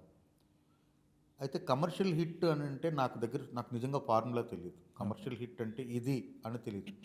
నాకు తెలిసిన ఒకటేంటంటే కథ చెప్పాలి అన్నదైతే అనుకుంటాను. ఇప్పుడు తీసిన 'హనీ' అనుకున్నా 'honey' psychological horror film. So, ఇది ఫస్ట్ ఫ్రేమ్ నుండి లాస్ట్ ఫ్రేమ్ దాకా కథ ఉంటది. కథ లేకుండా ఎపిసోడ్‌లో లేకపోతే ఇంకోటి నేను చేయలేను. నాకు రాదు అది. నాకు చేతకాని పని. సో, ఒక కథ చెప్పినప్పుడు స్ట్రాంగ్‌గా, మంచిగా కన్విక్షన్‌తోని చెప్పినప్పుడు అది వైడర్ రేంజ్ ఆడియన్స్‌కి వెళ్తదని నమ్ముతున్నాను కాబట్టి అదే నాకు కూడా నా సినిమాని చాలామంది చూడాలి, ఎక్కువ మంది చూడాలని నాకు ఎప్పుడూ ఉంటది. బట్ ఎంతమంది చూస్తారు ఏంటి అన్నది అది డిపెండ్స్ ఆన్ థియేటర్ అన్నప్పుడు ఈరోజైతే ఆ పరిస్థితి లేదు. ఎందుకంటే ఇప్పుడు 'పలాస్' అనేది అమెజాన్‌లో బ్లాక్ బస్టర్. అంటే అప్పుడు మేము సినిమా రిలీజ్ చేసి సెకండ్ వీక్‌కి ఒక 60 థియేటర్లు పెరిగి సినిమా మంచిగా అంతా ఊపందుకుంటున్న టైంలో లాక్‌డౌన్ పడింది. సో, అది చాలా షాక్ అప్పుడు ఆ టైంలో. అంటే నాలాంటి వాడికి ఫస్ట్ సినిమా అందరు కొత్త వాళ్ళతో తీసిన సినిమా మంచిగా వెళ్తుంది అనుకున్న టైంలో లాక్‌డౌన్ వచ్చింది. న్యాచురల్ ఇది కలామిటీ. మనం ఏం చేయలేం. కానీ అమెజాన్‌లోకి అది రావడం, అమెజాన్ నుంచి వచ్చి నాకు పారంజిత్ లాంటి వాళ్ళు దాన్ని పోస్ట్ చేయడం అన్నీ వచ్చిన తర్వాత అది దావన్ ఈ రోజుకి ఇంకా స్టిల్ అది ఇప్పుడు ఎవరికి డిజిటల్ రైట్స్ ఈ రోజుకి అమ్మలేదు అది. అమెజాన్లో కొంతకాలం ఉండింది, 2.5 ఏళ్ళు ఎంత ఉంది, ఇప్పుడు తీసారు, మళ్ళీ యూట్యూబ్లో ఉంది, మళ్ళీ ఇప్పుడు ఏదో మాట్లాడుతున్నారు అన్నారు. అది ఇంకా కంటిన్యూస్ దానికి ఆ వ్యూవర్షిప్ ఉంటూనే ఉంది ఈ రోజుకి ఎవరికి ఈ రోజుకి ఉంది అదే ఆ వ్యూవర్షిప్ ఉంటూనే ఉంటుంది. సో అలా శాటిలైట్లో వస్తూనే ఉంది, అన్ని ఛానల్స్లో వస్తుంది. ఇప్పుడు దేనికి ఒకదానికి ఫిక్స్ లేదు, మా టీవీలో వస్తుంది, జీ టీవీలో వస్తుంది, అలా నాన్ ఎక్స్క్లూజివ్ ఇచ్చేసారు ఇంకా అది? నాన్ ఎక్స్క్లూజివ్ ఏదో సంథింగ్, నాకు అంత ఎకనామిక్స్ తెలియదు, but somehow. Okay okay. But so wider range, Palasa wider రేంజ్కి వెళ్ళింది, ఇది ఉంది. మట్కా అయితే థియేటర్కి వెళ్ళి అది ఫెయిల్ అయినప్పటికీ ఓటీటీలో చాలా, అంటే 4 వీక్స్ అనుకుంటా టాప్ 10లో ఉండిపోయింది. ఓకే, మంచి వ్యూవర్షిప్ వచ్చింది, చాలా ఇది వచ్చి చాలా మెయిల్స్ వచ్చినాయి నాకు. అంటే నా ఇన్స్టాగ్రామ్లో నాకు మెయిల్ చేయొచ్చు, అంటే డైరెక్ట్గా మెసేజ్ మెయిల్ అంటే మెయిల్ వచ్చినాయి, మెసేజ్లు ఉన్నాయి. ఓకే. కానీ అంటే ఈ పలాస అనే సినిమా మీరు అన్నట్టు కోవిడ్ వల్ల కొంచెం రీచ్ అవ్వలేకపోయింది, వైడర్ రీచ్, తర్వాత అమెజాన్ త్రూ వచ్చింది. సో ఆ పలాస తాలూకా ఏదైతే ఒక సినిమా సక్సెస్ త్రూ వచ్చిన ఒక స్టార్డమ్ అనుకోవచ్చా, లేదంటే గుర్తింపు అనుకోవచ్చా, లేదంటే రికగ్నిషన్ అనుకోవచ్చా, అది పూర్తి స్థాయిలో మీరు కానీ లేదంటే మీ రక్షిత్ కానీ ఎవరు ఎందుకని ప్రాపర్గా యూటిలైజ్ చేసుకోలేకపోయారు? తెలియదు నిజంగా, నాకు కూడా నేనైతే సిన్సియర్గా అలాగే పనిచేస్తున్నాను, నా దాంట్లో ఏమీ మార్పు లేదు. మేబీ ఏమో నా దగ్గర నిజంగా సమాధానం లేదు, వస్తుందేమో. బట్ కంటిన్యూస్గా వర్క్ అయితే చేస్తున్నాను కదా. వర్క్ చేస్తున్నారు, ఎందుకంటే మొన్న రక్షిత్ది శశివదన్ అనే సినిమా టైంలో తను అదే అన్నారు, ఆ సినిమా హిట్ అయిందండి, అందరూ బాగుందన్నారు, నా పెర్ఫార్మెన్స్ బాగుందన్నారు, అంతా అన్నారు, కానీ ఆ సినిమా పట్టుకొని వేరే సినిమా ఆఫర్లు రాబట్టుకోవడం ఎలా అనేది నేను క్రాక్ చేయలేకపోయాను, అది నేను సరిగ్గా యూటిలైజ్ కూడా చేసుకోలేకపోయాను, దాని త్రూ వచ్చిన గుర్తింపుని అని చెప్పాను. మీరు కూడా ఇంచుమించుగా అంటే ఓకే ఈ సినిమా హిట్ అయింది కాబట్టి ఈ తరహా సినిమాలు అంటే ఇమీడియట్గా ఈ శ్రీదేవి సోడా సెంటర్ వచ్చినప్పటికి కూడా, బట్ ఆ సినిమా స్థాయి విజయం లేదంటే ఆ సినిమా మీకు తీసుకొచ్చిన గౌరవాన్ని బట్ పూర్తి స్థాయిలో వినియోగించుకోవాలి. ఒకటి చెప్పగలను, బట్ నెక్స్ట్ 2 ప్రాజెక్టులు అంటే హనీ కాకుండా నెక్స్ట్ చేయబోయే ప్రాజెక్టుల్లో మళ్ళీ మీకు అటువంటి పట్టాలు ఎక్కుతుందని ఆశ ఉంది నాకు. సో చాలా మంచి ప్రాజెక్ట్స్ అవి, సో అవి వెళ్ళాలి. అంటే మరి మార్కెటింగ్లో ఎందుకని అంత స్లో మీరు? నాకు తెలియదండి, తెలియదని నేను ఎక్కడి నుండి మార్కెటింగ్ అంటే ఎలా చేయాలో చెప్పాలి నాకు తెలియదు. పిఆర్ ఏజెన్సీ ఉంటుంది, ఒక డైరెక్టర్కి పిఆర్ ఏజెన్సీ ఉంటుంది, పిఆర్ టీం ఉంటుంది అనే విషయం మీరు నమ్మినా నమ్మకపోయినా 2 నెలల క్రిందటి వరకు నాకు తెలియదు. అలాగని ఇప్పుడు నేను ఇంకా పెట్టుకోలేదు, నాకు ఎవరో తెలియదు, వస్తే వచ్చింది లేకపోతే లేదు అన్నట్టుగా ఉన్నాను. నాకు తెలియదు నిజంగా. అంటే సినిమా బ్యాక్గ్రౌండ్ లేకపోవడం ఒకటి, నేను ఎక్కడ సినిమాల్లో పని చేయకపోవడం ఒకటి. 2016 దాకా నేనైతే ఎవరి దగ్గర పని చేయలేదు, నేను ఎవరి దగ్గర అసిస్టెంట్ డైరెక్టర్గా పని చేయలేదు, కాబట్టి నాకు సినిమా వాతావరణం లేకపోతే ఇదంతా తెలియకపోవడం అయి ఉండొచ్చు. అది 2 సడన్గా ఒకరు ఫోన్ చేసి కలుద్దామా ఇది చేద్దామని ఎలా అప్రోచ్ అవ్వాలో నాకు తెలియదు. తర్వాత ఇప్పుడు ఈవినింగ్ పార్టీస్ ఉంటాయి చూసారా, అంటే సక్సెస్ పార్టీలు అవ్వచ్చు, లేకపోతే ఎవరైనా ఇన్వైట్ చేసిన అలా నన్ను ఎవరు పిలవరు, ఎందుకు పిలవరో నాకు కూడా తెలియదు. పిలవరు కాబట్టి నేను వెళ్ళను, వెళ్తే కదా కాంటాక్ట్స్ పెరిగేది, అదే ఒకటి అంతే. కొంచెం చైల్డిష్గా అనిపించింది కానీ నిజంగానే నన్ను పిలిస్తే వెళ్తానేమో, నన్ను పిలవరు, పిలిచిన దానికి వెళ్తాను, వెళ్ళిన తర్వాత కూడా నా దగ్గర ఉన్న ప్రాబ్లం అంటే ఎక్కువసేపు ఉండలేను, అంటే అదో ప్రాబ్లం. ఓకే, సరే. అయితే మీరు ఈ సినిమాల ద్వారా వచ్చిన పిఆర్ను లేదా అది యూటిలైజ్ చేసుకోలేకపోయారు సరే, కానీ ఒక దర్శకుడిగా మీకంటూ ఒక స్థాయి క్రియేట్ అయిన తర్వాత, దట్టు బ్యాక్ టు బ్యాక్ మంచి సినిమాలు తీసిన తర్వాత, ఒక సెట్ ఆఫ్ అంటే మీరు మధ్యలో కళాపురం అని ఇలాంటి సినిమాలు కొన్ని మీ ఎంతవరకు వీలైతే అంతవరకు వాటిని పుష్ చేశారు, ఒప్పుకుంటాం. ఒక జాన్రా అనేది వేకెంట్ ఉండింది తెలుగులో, ఏదైతే ఇలాగా కొంచెం ఈ వర్గ వివక్ష, కుల వివక్ష తాలూకు ఒక జాన్రా అనేది, అంటే మన అంతకుముందు టి కృష్ణ గారు, ఆర్ నారాయణమూర్తి గారు ఇలాంటి కైండ్ ఆఫ్ దర్శకులు ఉన్నప్పుడు కొంచెం ఆ వెరైటీ ఆఫ్ సినిమాను, ఆ జాన్రాని ఎందుకు ఎంకరేజ్ చేయలేకపోయారు? చేస్తున్నాను, చేయలేకపోయానంటే పలాస తర్వాత శ్రీదేవి సోడా సెంటర్, దాని తర్వాత చేసింది కళాపురం అనేది ప్యూర్లీ జీ కోసం చేసింది. అది కూడా చాలా మంచి సినిమా యాక్చువల్గా, సంభవ్ అది ఓటీటీ కోసం చేసింది కాబట్టి ఇది. దాని తర్వాత ఏం చేశాను, మట్కా చేసింది. మట్కా అనేది యాక్చువల్గా చాలా మంచి స్టోరీ, కానీ గేమ్ వైజ్ లేకపోతే దాని వరల్డ్ సెటప్ ఇదంతా కూడాను ఇది ఉంది. అందులో కూడాను మళ్ళీ పేద ధనిక వర్గాల మధ్య నుండే ఇది, ఒక పేదవాడు అనుకుంటే ఎంతవరకు వెళ్ళగలడు అన్నది, వాడి తాలూకు కసి, ఆకలి, అంటే సినిమా తాలూకా టోటల్ సెంటర్ పాయింట్ అంతా కూడా ఆకలి మీద నడుస్తుంది. సో ఇదంతా ఓకే. బట్ ఇప్పుడు 'హనీ' అనేది ప్యూర్‌లీ ఇది ఫెస్టివల్స్ కోసం అని చేసిన సినిమా. ఇన్‌ఫాక్ట్ నేను చెప్పాలంటే ఇది ప్రొడ్యూసర్ కథ చదివి నాకు ఫోన్ చేసి ఆయన ఈ సినిమా చేయాలని చెప్పినప్పుడు చేసిన సినిమా. ఇది సైకలాజికల్ హారర్. ఇది డిఫరెంట్ జోనర్. ఇది ఇంటర్నేషనల్ ఆడియన్స్‌కి అందరికి బాగా రీచ్ అయ్యే సినిమా. ఇదొకటి. మళ్ళీ నా జోనర్‌లోనే ఇప్పుడు ఉన్నాయి. అంటే అదే చెప్తున్నాను, ఇప్పుడు చెప్పలేను. బట్ 3 కథలు అంటే మీరు అంటే అడిగిన మీరు తీయడం అనే కాకుండా ఆ! మీరంటే మీ రచన ద్వారానో లేదంటే మీకొచ్చిన అంటే మీరు ప్రతి సినిమా 4, 5 కోట్లతో తీయాల్సిన అవసరం లేదు కదండీ. కొన్ని సినిమాలు ఏదో అందరూ కొత్త వాళ్ళతో మినిమల్ బడ్జెట్‌లో నేను తీసేసాం. అలాగే నేనిప్పుడు కూడా అదే నేనెప్పుడు దానికి కట్టుబడి ఉన్నాను. సో, 'పలాస' తీసిన బడ్జెట్‌కి 'శ్రీదేవి సోలో సెంటర్' బడ్జెట్‌కి సంబంధం లేదు. అవును. దాని తర్వాత ఇమ్మీడియేట్‌గా మళ్ళీ 'కళాపురం' అనేది చాలా చిన్న బడ్జెట్ సినిమా. 'కళాపురం' తర్వాత మళ్ళీ చేసిన 'మట్కా' అనేది చాలా భారీ బడ్జెట్ సినిమా. దాని తర్వాత మళ్ళీ ఇప్పుడు చేసిన సినిమా చిన్న సినిమా. ఇది చాలా చిన్న సినిమా. అలాగేం లేదు. నేను కథ బట్టే బడ్జెట్. మీరు ఇందాక ముందేసిన ప్రశ్న కూడా వేస్టేజ్ ఇదంతా అన్నాడు కదా! నాకు అలాగ ఎప్పుడూ లేదు. ఇప్పుడు నేను నెక్స్ట్ సినిమా 30, 40 కోట్లు ఉంటే గాని చేయనన్నది ఏం లేదు. నాకు 2 కోట్లతో కథ చేయాలని ఉంది. 5 కోట్ల కథ చేయాలని ఉంది. 15 కోట్ల కథ చేయాలని ఉంది. డిపెండ్స్. ఓకే. అంటే మీకిప్పుడు ఈ ఓటీటీ స్పేస్ అనేది ఒకటి వచ్చింది. మీరు చెప్పారు జీ 5 నడుస్తున్నాయి. అవన్నీ నడుస్తున్నాయి. అవన్నీ నడుస్తున్నాయి. అవి కూడా వెళ్తున్నాయా? అవన్నీ నడుస్తున్నాయి. ఓకే. అవన్నీ నడుస్తున్నాయి. అందుకని చెప్తున్నాను. ఇప్పుడు నేనేంటంటే 50-50లో ఉన్నాను. మీకు మొత్తం చెప్పలేను. చెప్పకుండా ఉండలేను. అది. ఆఫ్ ద రికార్డ్ చెప్పగలను తప్ప ఆన్ ద రికార్డ్ చెప్పలేను. అదే. అది. ఓకే. యాహ్! సో, బట్ డెఫినెట్‌గా మీరు ఏదైతే అనుకుంటున్నారో అవన్నీ కూడా ఉన్నాయి. నేను ఆ పందాలోనే ఆ సినిమాలు చేయను. ఎందుకంటే నేను అవి మిగతా వాళ్ళకంటే బాగా చేయగలనని కొంచెం నమ్మకం నాకు. అవసరం కూడా ప్రస్తుతానికి అది. ఎందుకంటే మనం అనుకుంటున్నట్టుగా వెరైటీ ఆఫ్ సినిమా అనేది మిస్ అవుతున్నాం అది. కొంచెం ఇప్పుడు మళ్ళీ కొంచెం వెరైటీ ఆఫ్ సినిమా అనేది మళ్ళీ రైజ్ అవుతుంది. అవును. సో, కొంచెం ఇప్పుడు దానికి స్కోప్ కూడా ఉంది. ఆడియన్స్ కూడా యాక్సెప్ట్ చేస్తారు. డెఫినెట్‌గా ఇప్పుడు 'పలాస' వచ్చిన తర్వాత జానపదాలు వచ్చాయా? అన్ని సినిమాల్లోకి జానపదం అనేది వచ్చింది. ముఖ్యంగా శ్రీకాకుళం జానపదం.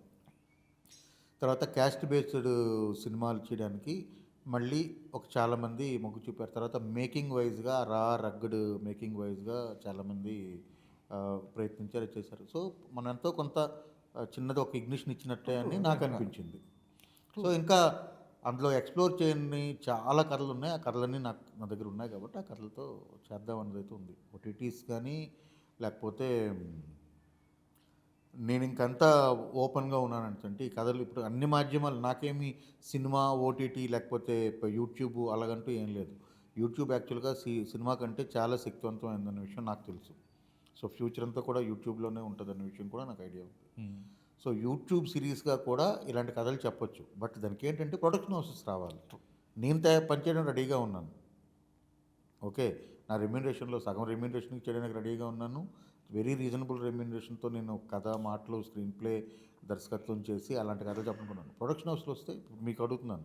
మీరు తీసుకురండి, నేను ఇమ్మీడియేట్‌గా చేస్తాను. నాకేమీ లేదు. 8 ఎపిసోడ్లు, 10 ఎపిసోడ్లుగా చేయడానికి చాలా కథలున్నాయి. ఓకే. యాహ్! మా తమాడా వాళ్ళని అడగాలైతే. అడగండి. ష్యూర్. డెఫినెట్‌గా అడగండి. సరేండి. సో, ఇప్పుడు మీ 'హనీ' విషయానికి వద్దాం. ఏంటి అసలు టీజర్‌తోనే కొంచెం భయపెట్టడానికి ప్రయత్నించారు అసలు? భయపెట్టింది అంటే అది సంతోషం యాక్చువల్‌గా. దాని తాలూకా ఇంటెన్షన్ అదే కాబట్టి. But thanks for the complement. అంతే ఇంకేం చెప్పాలి. ఓకే. ఏంటి సార్ అసలు సినిమా థీమ్ ఏంటి? సెట్ ఏంటి అసలు? సినిమా థీమ్ ఏంటంటే మీకు మనుషుల్లో ఎంత సైంటిఫిక్ ఇది వచ్చినప్పటికి కూడాను ఈజీ మనీతో పాటు ఈజీ పవర్ అనేది ఎవరు మాట్లాడరు. ఈజీ మనీ గురించి ఎక్కువ మాట్లాడుతున్నాం తప్ప ఈజీ పవర్ అనేది మాట్లాడరు. ఈజీ పవర్ అన్నది వస్తుంది అని నమ్మే ఒక సెట్ ఆఫ్ పీపుల్ ఉంటారు. అంటే మీరు ఉండే ఫ్లాట్లో మీ పక్క ఫ్లాట్లో ఏం జరుగుతుందో మీకు ఎప్పటికీ తెలియదు. అది న్యూస్ ఛానల్లోనో లేకపోతే పేపర్లోనో వచ్చిందాక ఇది మన అపార్ట్మెంట్లో ఇలా జరిగిందా అన్న విషయం మనకు తెలియదు. మీకు ఉదాహరణ చెప్పాలంటే మదనపల్లిలో జరిగిన ఒక తల్లి 2 పిల్లల్ని చంపేసింది, డంబుల్తో చంపేసింది. ఆ వార్త చదివినప్పుడు ఆమెకి షీఈ్ వెరీ ఎడ్యుకేటెడ్. మళ్ళీ ఆమె ఎడ్యుకేటెడ్. ఎవరు తల్లి మధురావతి ఉన్నారు, పిల్లలిద్దరూ బాగా ఎడ్యుకేటెడ్. వాళ్ళ ముగ్గురు ఆ కాన్సెప్ట్ని ఎలా నమ్మారు, వాళ్ళకి ఎలా బ్రెయిన్ వాష్ అయింది, వాళ్ళు ఎలా దానివల్ల ప్రభావితం అయ్యారు అనేది ఆలోచించినప్పుడు హ్యూమన్ సైకాలజీ అంటే హ్యూమన్ మైండ్లో ఎంత డార్క్నెస్ ఉంటుంది, ఎంత హార్ఫేయింగ్ ఎలిమెంట్స్ ఉంటాయి అన్నది ఫస్ట్ థాట్. ఆ తర్వాత చూస్తే ఇప్పటికీ ఇంకా క్షుద్ర పూజలు అవుతున్నాయి. పిల్లలకి నరబలులు ఇచ్చేవాళ్ళు ఉన్నారు. 2 తలల పాములను పట్టుకొని ఇంట్లో పెట్టుకుంటే సంపద వస్తుందని నమ్మేవాళ్ళు ఉన్నారు. ఇరిడియం కాయిన్ అన్న పేరు మీద కొన్ని వందల కోట్ల ట్రాన్సాక్షన్స్ ఈ క్షణం మనం కూర్చున్న దగ్గర హైదరాబాద్లో కనీసం ఒక 10 చోట్ల దాని గురించి మాట్లాడుకుంటుంటారు ఈ టైంలో. సో ఇదంతా ఉంది చూసారా. ఇలాంటి ఇలాంటి విషయాల వైపు ఆకర్షితులయ్యేవాళ్ళు రెగ్యులర్ లైఫ్ లీడ్ చేయడానికి ఇష్టపడరు. ఖచ్చితంగా మీ ఫ్యామిలీలోను, మా ఫ్యామిలీలోను ఇక్కడ ఉన్నప్పుడు ఈ మన కెమెరా డిపార్ట్మెంట్ కావచ్చు, ఫ్యామిలీలో ఎక్కడో ఒక దగ్గర ఒకళ్ళు ఉంటారు. వాళ్ళు ఏంటంటే ఎప్పటికీ ఏ పని చేయరు. సరే రారా హైదరాబాద్లో మనం పని చేసుకుందాం, నేను నీకు ఒక నెలకు 50,000 ఇచ్చే జీతం ఇప్పిస్తానంటే వాడు మనం చాలా చీప్గా చూసి నువ్వు ఒక 2 సంవత్సరాలు ఆగు, నేనే నీకు 100 కోట్లు అప్పిస్తా అంటాడు. ఎందుకంటే నేను ఒక పని మీద తిరుగుతున్నాను అంటాడు. రంగురాళ్ళని తిరుగుతుంటారు, తర్వాత ఇరిడియం కాయిన్ అని తిరుగుతుంటారు, తర్వాత మా 5 రూపాయల నోటు మీద 2 జింకల బొమ్మ ఉంటే దానికి ఎన్నో 100 కోట్లు వస్తాయని అంటుంటారు. సో ఇదొక బ్యాచ్ ఉంది. సో ఈ బ్యాచ్లో ఉండే వాళ్ళ తలకు ఫ్యామిలీస్ ఏమవుతాయి, వాళ్ళకి ఎంత బ్రెయిన్ వాష్ అయి ఉంటుంది, ఆ బ్రెయిన్ వాష్ వాళ్ళ వలన ఇంట్లో ఎంత ఇది ఇప్పుడు ఇదంతా కొంచెం డేంజర్ తక్కువైంది. కానీ మనకు తెలిసి 1.5 year 2 years అవుతుంది అనుకుంటాను. ఇప్పుడు లైఫ్ స్టైల్ బిల్డింగ్ ఓనర్ గారు ఉన్నారు. వాళ్ళ ఇంట్లో ఒక ఆయన వచ్చి పూజ చేసి వాళ్ళిద్దరికీ తీర్థంలో మొత్తం మంది ఇచ్చి వాళ్ళిద్దరూ తీర్థం తాగి, అంటే వెరీ పర్సనల్ పూజ, అది ప్రైవేట్ పూజ. అందులో భార్యాభర్త అన్కాన్షియస్ అయిపోతే ఇంట్లోంచి బంగారం అంతా ఎత్తుకొని వెళ్ళిపోయాడు ఆయన. So life style building owner అంటేనే ఆయన దగ్గర చాలా, అంటే ఆయనకు సంఘంలో ఒక ఇది ఉంటుంది కదా, ఆయన మంచి చెడు అన్నీ తెలుసు. స్టిల్ ఆయన్ని ఎక్కడో ఒక దగ్గర ఆయన ట్యాప్ చేసి ఆ బలహీనతలోకి తీసుకెళ్ళడం అయితే ఏదైతే ఉందో, ఆ బలహీనతని ట్యాప్ చేసినప్పుడు ఆ బలహీనతకు గురైన మనిషి ఎంత ఎక్స్ట్రీమ్కి వెళ్తాడన్నది ఈ సినిమా తాలూకా ప్రధాన కథ యాక్చువల్గా.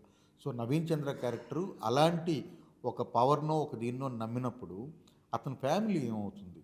సో ఇలా పాడైపోయిన ఫ్యామిలీస్ కొన్ని లక్షల్లో ఉన్నాయి, మనకు తెలియదు. ఇప్పుడు సింపుల్, మీకు కూతురునో కొడుకునో బలిద్దాం అనుకునే పేరెంట్స్ ఉన్నారనుకోండి, అందులో వాళ్ళ ఫ్యామిలీలో ఏం జరుగుతుందో మనం ఎలా చెప్పుకుంటాం. అంతకంటే హార్ఫైయింగ్ థింగ్ ఏముంటుంది అంటే దెయ్యము దేవుడు ఇవన్నీ పక్కన పెడితే మనిషి ఆలోచనలోన అంత క్రూరత్వమో లేకపోతే ఆ హారరో ఉంటుందన్న దాని మీద తీసుకున్న ఒక పాయింట్ ఇది. అంటే ఇది పిల్లిమాయ అనే ఒక సబ్జెక్ట్. సో పిల్లిమాయ ఎవరి దగ్గర అవుతుందో వాళ్ళు చెప్పింది ప్రపంచం అంతా వింటుంది, వాళ్ళకి సంపదకి కొరవ ఉండదు అనే నమ్మి పిల్లిమాయ మీద ట్రేడ్ చేసి, మీరు జస్ట్ పిల్లిమాయని మీరు ఊరికనే గూగుల్ చేయండి, మీకు ఒక 2,000 వీడియోలు వస్తాయి. ఓకే, దాని గురించి చాలా ప్రొఫెషనల్గా ఛానల్స్లో కూర్చొని మాట్లాడే వాళ్ళు ఉన్నారు. ఓకే, పిల్లి ప్రసవించేటప్పుడు దాని మాయ కింద పడుతుంది, పిల్ల తినేస్తుంది. పిల్లే కదా, ఆవు చాలా వరకు క్షీరదాలన్నీ కూడాను జస్ట్ ఫీటస్ అంటారు దాన్ని. అమ్మ హ్యూమన్కి ఉంటుంది, అంటే గర్భస్థ శిశువు ఏదైతే ఉంటుందో దాని చుట్టూ ఉండే మాయ అంటారు దాన్ని. ఆ మాయని ఎండబెట్టి మన దగ్గర ఉంచుకుంటే ఇలా, ఎందుకంటే పిల్లి ప్రసవాన్ని ఎవరు చూడలేరు. పిల్లి ప్రసవం అనేది చాలా సీక్రెట్గా జరుగుతుంది, అది ఎక్కడో ఎవరికి తెలియని చోట్ల ప్రసవం జరుగుతుంది. తర్వాత ఆ మాయనంతా అది క్లీన్ చేసేసి పిల్లల్ని తీసుకొచ్చి ఎక్కడో దాగి పెట్టి తర్వాత మెల్లగా అది వస్తుంది. ఇది న్యాచురల్ ప్రాసెస్. సో కాబట్టి ఆ పిల్లిమాయ అనేది దొరకదు. ఆ పిల్లిమాయ మా దగ్గర ఉంది, ఇది పిల్లిమాయ అని చెప్పి అమ్మి అది చేసే ఒక ప్రాసెస్ ఉంది. అది పెద్ద టాపిక్ మాట్లాడాలంటే. సో అలాంటి పిల్లిమాయ బేస్ చేసుకున్న ఒక స్టోరీ ఇది. సో నవీన్ చంద్ర ఒక విక్టిమ్ క్యారెక్టర్ అయితే ఇందులో. నేను అది చెప్పను, మీరు విక్టిమ్ అనలేము నన్ను, ఒక బిలీవర్ అనుకోవాలి. బట్ బిలీవర్ అంటే నవీన్ చంద్ర ఫ్యామిలీ విక్టిమ్. అంటే ఇప్పుడు మనం సినిమాటిక్గా చూస్తే ఇప్పుడు కూడా హీరో క్యారెక్టర్ని ఎప్పుడు కూడా అలాగ ఫ్లాడ్గా లేదంటే ఒక విక్టిమ్లా చూడలేదు. లేదు, ఇందులో ఇది కంప్లీట్గా anti hero subject. That's what. అదే, ఎందుకంటే మనం ఈ కాన్సెప్ట్ బేస్ చేసుకుని అంతకుముందు బ్లక్ మాస్టర్ అనే సినిమా వచ్చినప్పుడు కూడా అందులో ఏంటంటే హీరో మిగిలిన వాళ్ళందరూ మోసం చేస్తుంటాడు కానీ తాను మోసపోడు. అవును, ఇందులో అలా కాదు. అదే, ఇది కంప్లీట్గా అమాయకత్వంతో కూడిన ఒక క్రూరత్వం అనమాట. ఓకే, అయితే మంచి ఇంటెన్స్ క్యారెక్టర్ అయితే. ఓకే, సో నవీన్ చంద్ర ఆబ్వియస్గా మంచి పర్ఫార్మర్ ఆయన. ట్రూ. సో ఈ సినిమాలో చేసిన వాళ్ళంతా కూడా అంటే నవీన్ చంద్ర గారు, దివ్య పిళ్ళై మంగళవారంలో చేశారు కదా ఆవిడ, దివి గారు, రాజా రవీంద్ర గారు, అందరూ కూడా. రాజా రవీంద్ర గారు కూడా చాలా మంచి క్యారెక్టర్ ప్లే చేశారు. సారంగపాణి అని క్యారెక్టర్ అనమాట. ఓకే, సరే అయితే ఇప్పుడు ఈ ఫ్లాడ్ క్యారెక్టర్స్ అనేవి హీరోస్కి ఆపాదించడం అనేది చాలా కామన్ అయిపోయింది ఇప్పుడు. అంటే ఒక మీరు అన్నట్టు యాంటీ హీరో అనండి, లేదంటే నెగిటివ్ షేడ్ అనండి, గ్రే షేడ్ అనండి, what ever it is. So, దాని త్రూ ఒక కథను చెప్తున్నప్పుడు అందులో ఇంకా అంటే ఇప్పుడు ఒక రెగ్యులర్ సెట్ ఆఫ్ ఆడియన్సో, లేదంటే ఒక మాక్సిమం సెట్ ఆఫ్ ఆడియన్సో ఎక్స్‌పెక్ట్ చేసే, లేదంటే యాంటిసిపేట్ చేసే హీరోయిజం ఏముంటది మనప్పుడు? ఏముండదు. ఈ సినిమా వెరీ క్లియర్‌లీ హ్మ్. ఒక సెట్ ఆఫ్ ఆడియన్స్‌కి మాత్రమే. ఓకే. ఇది అందరికీ 100కి 100 మంది చూసే సినిమా అయితే కాదు. ఇది సెట్ ఆఫ్ ఆడియన్స్. బట్ ఇది ఇంటర్నెట్ మీకు Indonesian films, Malaysian films, Thai films, Cambodian ఫిల్మ్స్‌లో ఇది ఎక్కువ ఉంటది. ఎందుకంటే వాళ్ళకి ఎక్కువ ఈ బిలీఫ్స్ ఉన్నాయి. సో, అంటే ఈ జోనర్ చెప్తున్నాను నేను. హ్మ్. సో, ఇది ఇంటర్నేషనల్ ఆడియన్స్ చూసేవాళ్ళు కూడా ఒక సెట్ ఆఫే. మళ్ళీ అలాగని చెప్పి థాయిలాండ్‌లో ఉండే వాళ్ళందరూ ఇది చూస్తారని కాదు. ట్రూ. ట్రూ. ట్రూ. సో, వాళ్ళకి ఆ బిలీఫ్స్ ఉన్న ఇది. అలాగే ఇది ఏంటంటే ఇప్పుడు మనకి టువర్డ్స్ బళ్ళారి, అంటే అనంతపురం, ఇటువైపు తూర్పుగోదావరి జిల్లాలు, ముఖ్యంగా విశాఖపట్నం, విజయనగరం, శ్రీకాకుళం ఈ జిల్లాల వైపు ఉన్న వాళ్ళకి ఇది బాగా తెలిసిన subject. At the same time మరి దీని మీద నమ్మకాలు ఇటువైపు ఇలాంటి సినిమాలు చూసేవాళ్ళు వేరే ఉంటారు. అందుకని ఇది నేను మీకు ముందే చెప్తున్నాను. Okay. It is not for all. ఇది అందరి సినిమా అయితే కాదు. అందరికీ నచ్చితే చాలా సంతోషం. ఓకే. ఒక సబ్జెక్ట్‌ని ఎవరికీ తెలియని ఒక సబ్జెక్ట్‌ని చెప్పారు అనుకున్నప్పుడు దట్ ఈస్ 100% హ్యాపీ. హ్మ్. బట్ ఇది ఓన్లీ ఒక సెట్ ఆఫ్ ఆడియన్స్‌కి మాత్రమే. ఇప్పుడు హారర్ సినిమాలు చూసేవాళ్ళు ఒక సెట్ ఉంటారు చూడండి. ఖచ్చితంగా హారర్ సినిమా వస్తే వాళ్ళు చూస్తారు. అందరూ చూడలేరు. అలాగే ఈ సినిమా కూడా ఒక సెట్ ఆఫ్ ఆడియన్స్‌కి. ఆ సెట్ ఆఫ్ ఆడియన్స్‌ని మాత్రం 100% సాటిస్ఫై అయ్యే సినిమా. ఓకే. అయితే కొంచెం ఒక రిస్క్ ఫ్యాక్టర్ ఉంది మీకైతే. ఎంతవరకు కనెక్ట్ ఆబ్వియస్లీ. అవుతది అనేది. ఇది మేము అందుకనే ఇది లిమిటెడ్ థియేటర్ రిలీజ్. ఓటీటీలో మీకు ఇంటర్నేషనల్ రిలీజ్. ఇది ఇప్పుడు మీకు అమెజాన్ వాళ్ళతో మాకు ఒప్పందం కూడాను not only India. It is available in UK, US, okay. అన్నిట్లో కూడా అవైలబిలిటీ ఉంటదనమాట. ఓకే. అది. ఇది ఇంటెన్షనల్‌గా తీసిన సినిమా. హుహుహు. సినిమా మొదలుపెట్టినప్పుడే ఇప్పుడు ఒక ప్రొడ్యూసర్ ఏమంటాడు, ఒక పాట ఉందా, ఫైట్ ఉందా, ఇందులో చాలా మంచి పాటలు ఉన్నాయి. 2 పాటలు ఉన్నాయి. ఒకటి శ్రీరాముడి త్యాగరాయ కీర్తన ఉంది ఒకటి, హుహుహు. తెలిసిరామ అనే కీర్తన అప్పుడు భోగికి రిలీజ్ చేస్తుంది. ఇంకొక లాలి పాట ఒకటి ఉంది. ఈ 2 పాటలు బాగుంటాయి. ఇది కాకుండా థీమ్ మ్యూజిక్ ఒకటి ఉంది. సో, సౌండ్ ట్రాక్ ఉంది. సో, ఇది సౌండ్ బేస్డ్ సినిమా. బేసికల్గా సౌండ్తో మంచిగా చూడదగిన సినిమా. సో, ఒక నరేషన్ ఉంటుంది, కథ ఉంటుంది. అది. ఓకే. అంటే ఈ తరహా సినిమా రాలేదు అన్నావు. బట్ వచ్చేవి కూడా చాలా తక్కువ వస్తున్నాయి ఇవి. నాకు తెలిసి ఈ తరహా సినిమా ఇది ఫస్ట్ టైం. నేను చాలా గర్వంగా చెప్పగలను. తెలుగులో అయితే. తెలుగులో అయితే. ఓకే. తెలుగులో అయితే ఇది ఫస్ట్ టైం సినిమా. దెయ్యాల సినిమాలు వచ్చాయి. కొన్ని వందల సినిమా. ఇందులో దెయ్యం అసలు ఎవ్వరూ దెయ్యం లేరు. సో, దెయ్యం అంటూ ఏమి ఉండదు. బట్ ఇందులో ఒక సైకలాజికల్ హారర్ ఉంటుంది. అంతకుమించి నేను చెప్పకూడదు. మీరు అది ఎక్స్పీరియన్స్ చేయాలి కాబట్టి. ట్రూ. ట్రూ. యా. ఓకే. సరే అయితే ఇప్పుడు మీరన్న లిమిటెడ్ సెట్ ఆఫ్ ఆడియన్స్‌కి ఇది రీచ్ అవ్వాలన్నా కూడా అంటే ఇప్పుడు వైడర్ ప్రమోషన్స్ అయితే కంపల్సరీ. అది చేస్తారు. అవన్నీ ఉన్నాయి. సి దాంట్లో ఎక్కడ ఏది తగ్గించేది లేదండి. బట్ మనకిప్పుడు మనం ఎవరికి క్యాటర్ చేస్తున్నాం, మన దగ్గర 10 పూరీలు ఉన్నాయి. ఎంతమందికి అది వడ్డించాలన్నది అయితే మనకు చాలా క్లారిటీ ఉంది. ఓకే. ఓకే. సో, దాని ప్రకారం వెళ్తాం. ప- ఆ 10 మందికి చేరే ప్రమోషన్ 100% చేయాల్సింది. అందులో ఎక్కడ తగ్గేది లేదు. ఓకే. బట్ ఇలాంటి సబ్జెక్ట్స్ తీసుకున్నప్పుడు అంటే ఫస్ట్ టైం తీస్తున్నాం, లేదంటే కొత్తగా చెప్తున్నాం అని ఉన్నప్పటికీ కూడా ఎక్కడో you're limiting yourself to specific set of audience అన్న భయం లేదా మీకు? లేదు. ఈ సినిమా కావాలని తీసింది. ఇప్పుడు నా దగ్గర ఇంకొక సబ్జెక్ట్ కూడా ఉంది. అది ఖచ్చితంగా ఇప్పుడు మీకు జాక్ నికల్స్ ఉంది.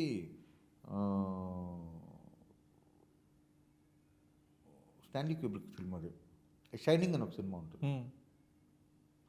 షైనింగ్ అనే cinema one of the finest films అది వరల్డ్స్ సినిమాలో. బట్ అది ఎంతమందికి నచ్చుద్ది అంటే నేను చెప్పలేను. బట్ చూసిన ప్రతి ఒక్కరికి అది నచ్చుద్ది. అది చూడాలి. ఫస్ట్ హాఫ్ అన్ అవర్లోనే చాలామంది ఆఫ్ చేసేవాళ్ళు ఉంటారు సినిమాని. First half an hour. But అలాగని చెప్పి అది హర్రర్ సినిమా అని చెప్పలేము. బట్ అది సైకలాజికల్ ఇల్యూషన్స్ మీద వెళ్ళే ఒక ఫిల్మ్. లాస్ట్లో ఒక చిన్న హర్రర్ ఎలిమెంట్ ఉంటుంది. అది. సో, లిమిటేషన్స్ అంటూ కదా కొన్ని కథలు చెప్పాలి అని గట్టిగా మనకు అనిపిస్తుంది కదా, అవి చెప్పాల్సిందే.